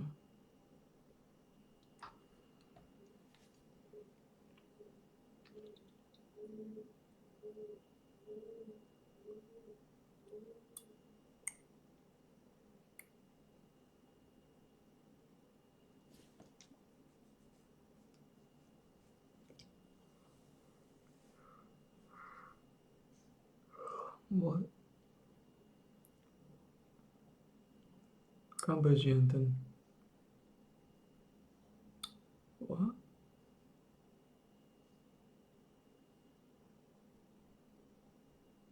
What?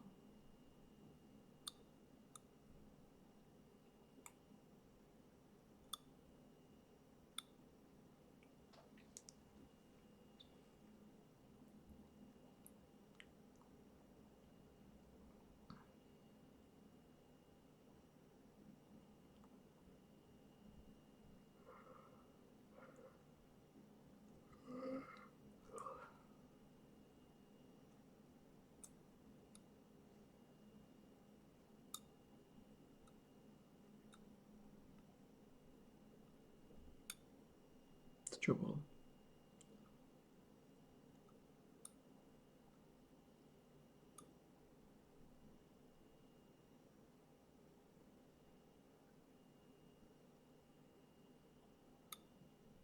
What?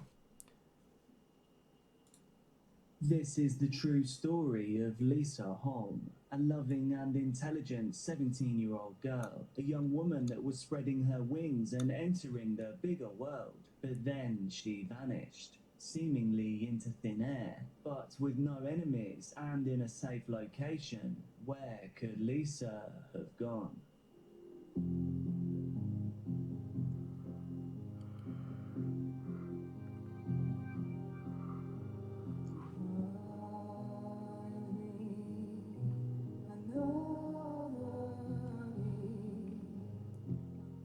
Viewer discretion is advised for this educational documentary.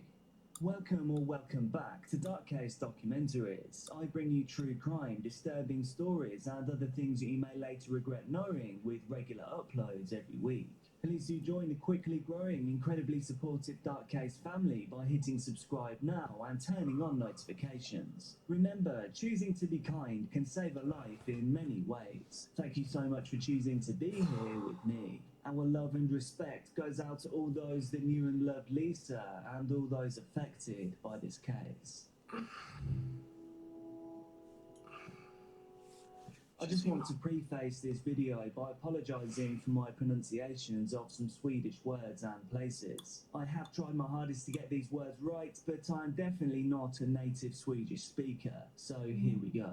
Lisa Holm was born on the 7th of February 1998. She grew up in the small picturesque town of Skövde, Sweden, with her family. Lisa was a kind and caring person who loved animals, listening to music, and spending time with her friends. Lisa's mother, Lena Holm, described her daughter as an amazing girl with a heart of gold. She was always there for her friends and family, and she had so many plans for the future. And that she did. She had just graduated from high school and had taken on a new job at a cafe in Blomberg. This was just a 45-minute drive from her hometown. Blomberg is a small village in a rural area east of Gothenburg. It was just a stopgap, a summer job before she went on to study social sciences. As a present for graduating and to get her to her new job, her father had bought her a moped to give her some independence. The world was opening up to 17-year-old Lisa. I remember being his age, and it really is the most exciting time you'll ever have. For 2 weeks, Lisa and her father had travelled back and forth for her shifts at the cafe. Her dad travelled with her to let her gain some confidence on the scooter. She was new to the moped and it wasn't the quickest journey, but now she was ready. On the 24th of May 2015, a video was uploaded to YouTube by the user Lisa Holm. The video was a simple countdown timer. The countdown started at 1 minute and 1 second. The video is only 11 or 12 seconds in duration. The video ended when the countdown hit 50 seconds. The video was titled 13. What you're seeing on screen now is that actual video. On Sunday the 7th of June 2015, Lisa set off for work, alone, for the first time. Lisa was on a closing shift. She made it there with time to spare, a successful journey. Her shift went on as was to be expected. She laughed with customers, she chatted with her colleagues, but generally speaking, the day was uneventful. Lisa and her colleagues began to close up at around 6 p.m, and by 6:23 p.m, she texted her dad to say she was leaving the cafe and would be home soon. A successful first day as an independent young woman. Shortly after this, she phoned her dad, but it seemed to be an accident, a pocket dial. He could hear the cheerful murmuring of voices from her co-workers. This was positive, it was happy, there was nothing untoward. But unbeknownst to Lisa's father, this would be the last time he would ever hear her voice. The journey from the cafe to Lisa's home should have taken around 40 to 45 minutes, but by 7:30 p.m, she still wasn't home. Her parents tried to call her, but it repeatedly went straight to voicemail. They became increasingly anxious, so her father drove along the route that she was taking. He checked every roadside ditch, scared that she'd had an accident. However, there was no sign of her at all. When he arrived at the cafe and saw the moped outside, he had a moment of immense relief.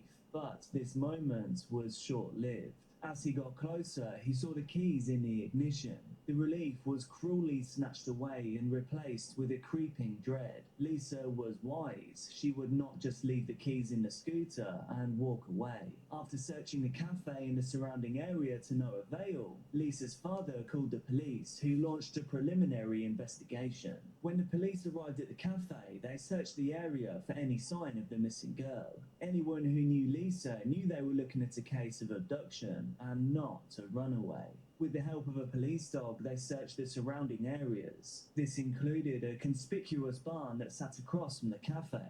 But nothing. They knocked on doors, asking local residents for any information that could help. The search continued overnight, leading into Monday the 8th of June, but it was all fruitless. In the morning, they released a statement to say that a teenage girl was missing.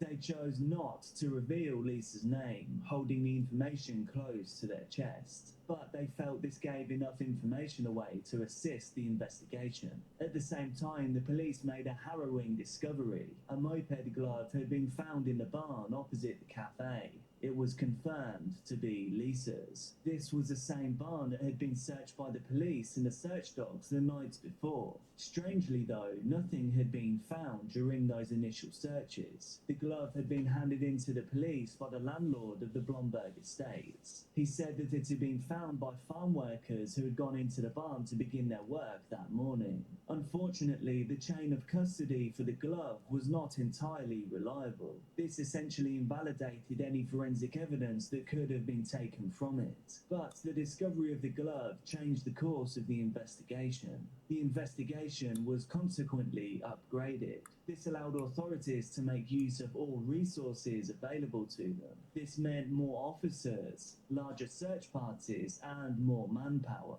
Officers established a command centre at Kelby Sports Ground near the cafe, and quickly more traces of Lisa were discovered. A few hundred meters south, officers found what appeared to be the contents of her pockets: a mobile phone case, 2 old receipts, a used metro ticket, and a smashed mobile phone screen. With some solid progress finally coming, all the items were identified as Lisa's by her parents. These items were found on a small gravel road off the beaten track. If you weren't a local, you probably wouldn't even know that the path existed. The discovery of the smashed mobile phone confirmed the police's worst fears. One of the first ports of call was to trace a teenager's movements using her cell phone. But when they triangulated her phone on the day of her disappearance, they reached a dead end. Lisa's last known location was at the cafe, but there was no activity after she left. This told investigators that she may have been told to switch off her mobile, or, more concerningly, it was taken from her so that a captor could destroy it. With a smashed screen found, things weren't looking too good. Lisa's family, friends, and 2 colleagues were interviewed, but no new leads were found. Lisa was just a normal 17-year-old girl from a small town. There was simply no one that anyone could think of that would want to do her any harm. On the very next day, Tuesday the 9th of June, more evidence was found: her driver's license and house keys. But still no Lisa and no indication of where she could be. The search teams emptied mineral wells, they scoured buildings and waded through farmlands, all in the hopes of finding anything that could point them in the right direction. But time was quickly running out. The chances of someone being returned home safely were exponentially lessening as the days drew on. The police and the family made the call to release Lisa's identity to the public on Wednesday the 10th of June. After this press conference, almost 1,000 people flocked from across Sweden to help aid the search. To this day, this search party for Lisa is the largest Sweden has ever seen. With the extra manpower, the search parties began to go back over places that they'd already searched. One of these places was the barn.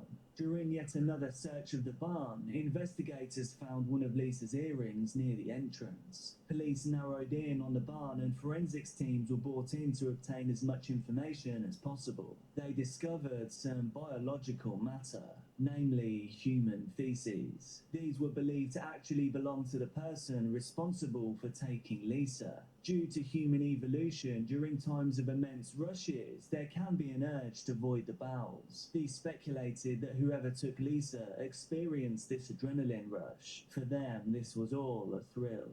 Whilst forensic investigators narrowed in on the barn, the search area grew to a 5-kilometre radius around the cafe, including nearby farms and residences. Searchers reached a property called Martop Farm, which sat a few kilometres from the cafe. Whilst they were there, 2 men turned up in a car.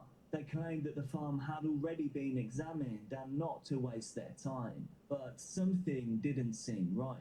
The volunteers were suspicious and decided they should call it in to the police. When law enforcement arrived, they continued to hunt, and soon they found Lisa's helmet, jacket, and earphones hidden under the twigs and foliage. Nearby was an old wooden trailer or work shed that looked like it had been recently accessed. The long grass leading up to it was flattened or pushed down. As they entered, the unmistakable smell of death hit them in the face. Inside, there were benches and lockers like an old changing room. The lockers were closed except one that was full of old clothes. They then opened every locker, but they found nothing. They then looked more closely at the locker stuffed with clothes. In that cramped, narrow space, they realised they weren't looking simply at clothing. Instead, they had found Lisa, stuffed into the locker, no longer breathing. She was only half dressed and had a rope around her neck. Duct tape was over her mouth and her nose. On Friday the 12th of June, the police stormed the house at Martruck Farm. They arrested a 25-year-old man, his wife and his brother, Neregius Belavicius, his brother Ivarus, and Neregius's wife. The Lithuanian brothers worked as labourers on Martruck Farm and also in the barn by the cafe. Their house led directly onto the gravel road where Lisa's belongings had been discarded. It was between the farm and the barn. They all denied any involvement in Lisa's case, and they acted as alibis for each other. The barn was inspected once again amid growing criticism that the police had not been thorough enough. This barn wasn't just one wide open space. There were several rooms, including an office and a milking room. The office had a large window with a clear view of the cafe. From it, anyone in there could see young waitresses coming in and out, serving customers. In that office was evidence of self-gratification on the wall by the window. Stains, if you will. After these stains were tested for DNA, they were found to be a positive match for Neregius. Disturbingly, Lisa's co-workers in the cafe later recalled seeing one or both of the brothers staring at them from that window. In the milking room, there was a pipe sticking out of the wall with a rope on it. This later tested positive for Lisa's DNA. This is where she is thought to have taken her final breaths. Police now piece together the gruesome timeline. Neregius pulled up in the car just as Lisa was getting on her moped. It is likely that he grabbed her and dragged her into the barn. To silence her, he used duct tape. He then suspended her from a pipe in the milking room. The attack was most likely carnally motivated. Although an autopsy determined that Lisa hadn't been violated, nail fluids were found on all of her clothes and in the barn. Investigators believe that Neregius had gotten so aroused that he gratified himself as Lisa was taking her final breath. He then took her body to the trailer on Martruck Farm and put her in the locker, disposing of her belongings along the way. It was a senseless attack and an even more senseless disposal. However, his alibis were concrete. Wait. No, they weren't. Brother Ivarus folded like a glass bedsheet. Badly. He eventually told the truth. He admitted that his brother had acted strangely the night of Lisa's disappearance, going out and then putting his clothes in the washing machine upon his return. His brother had asked him to give a false alibi when the police came to question them. He said that the police were bound to blame a non-national for the crime, and his brother played along. However, the real reason was that he himself had committed the crime. But now the police had everything. Neregius' DNA was all over the crime scene, Lisa's clothes, and he had no alibi. Remember the countdown clock that I mentioned earlier in the video? This was something that went viral around the time that Lisa vanished. Online communities jumped on this element of the story. A kind of once-in-a-lifetime event that is like something from a movie or gritty Netflix drama. The title of the video, 13, was the number of full days between the video being posted and Lisa disappearing. The channel name was obviously Lisa Holm. So many were theorizing that this all pointed towards this crime being premeditated. Premeditation makes a big difference with what charges can be brought against a suspect and what sentences will be handed down to them. Police investigated the origins of the video. However, they discovered it was nothing more than a cruel hoax. The video title had been changed to 13 after Lisa vanished, and the channel name was also changed to Lisa Holm, just to add to this cruel mystique. In November 2015, the case went to trial. The prosecutors argued that Neregius had kidnapped Lisa so that he could intimately violate her. When police seized his computers, they discovered a lot of dark and disturbing adult films. Suspending Lisa from the pipe in the milking room was for his own gratification, trying to reenact the films on his computer. And then after the fact, once he'd had what he wanted, he tried to hide what he had done. It was hard to argue against the concrete facts, against the evidence. But strangely, his defense tried to push the blame onto his younger brother. They said that he had planted the evidence. They argued that there was no DNA found in the car, so how could he have transported the body? That is a valid argument, but thankfully one that didn't hold up against the mountains of evidence stacked against him. He denied ever having met Lisa at all, saying, "I have not ever met this girl. I have only seen her picture. I know how difficult it is for the family and I suffer with them. I myself am a father." No DNA of either of us was found. He couldn't be placed anywhere near Lisa. On the 17th of November 2015, a verdict was reached. Nerejus Belivicius was found guilty. He was sentenced to life in prison for his crime. The monster who took the beautiful and kind Lisa would spend the rest of his life in prison. It just turns out that the rest of his life wasn't very long. On the 3rd of August 2022, Nerejus was jabbed in the neck with a sharp implement by another inmate. This is no justice for the pain he caused the family and friends of Lisa Holm, but they can rest assured he will never be able to do anyone else harm, ever again. Do you think that the punishment fitted the crime here? What do you think could be done to avoid something like this happening again?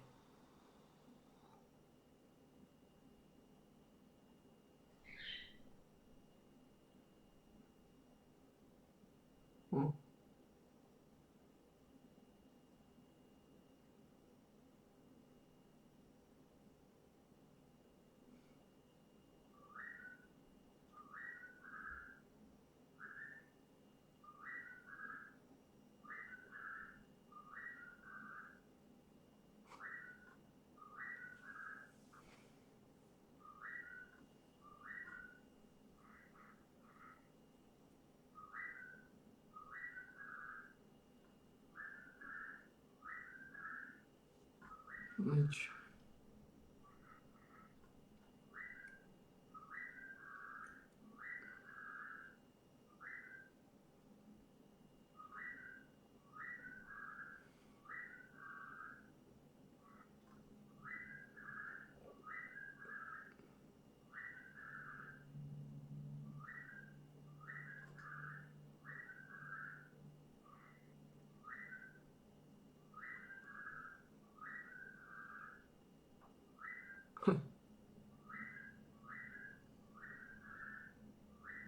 Ale dělat.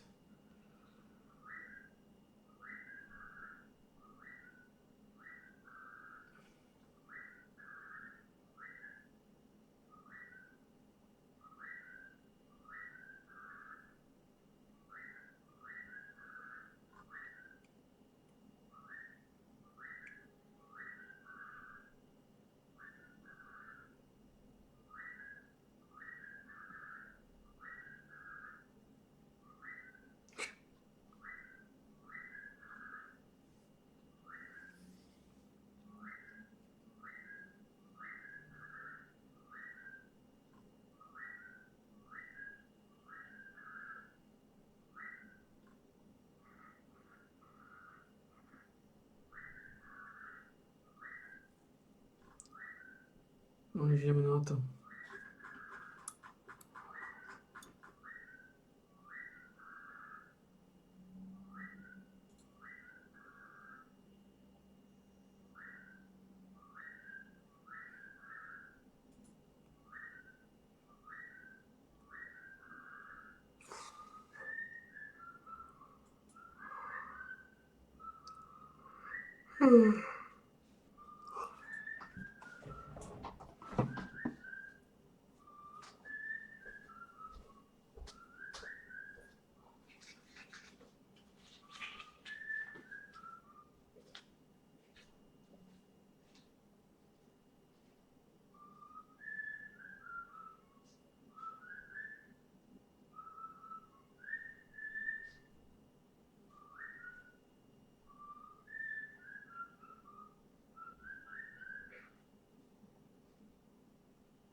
No ideme na to. Hlava ma boli. Hlava ma boli, lebo dneska som mal kofeín.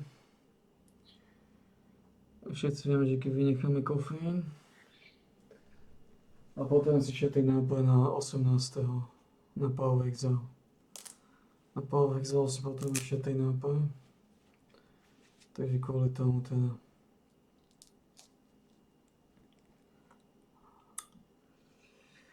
Som vysadil.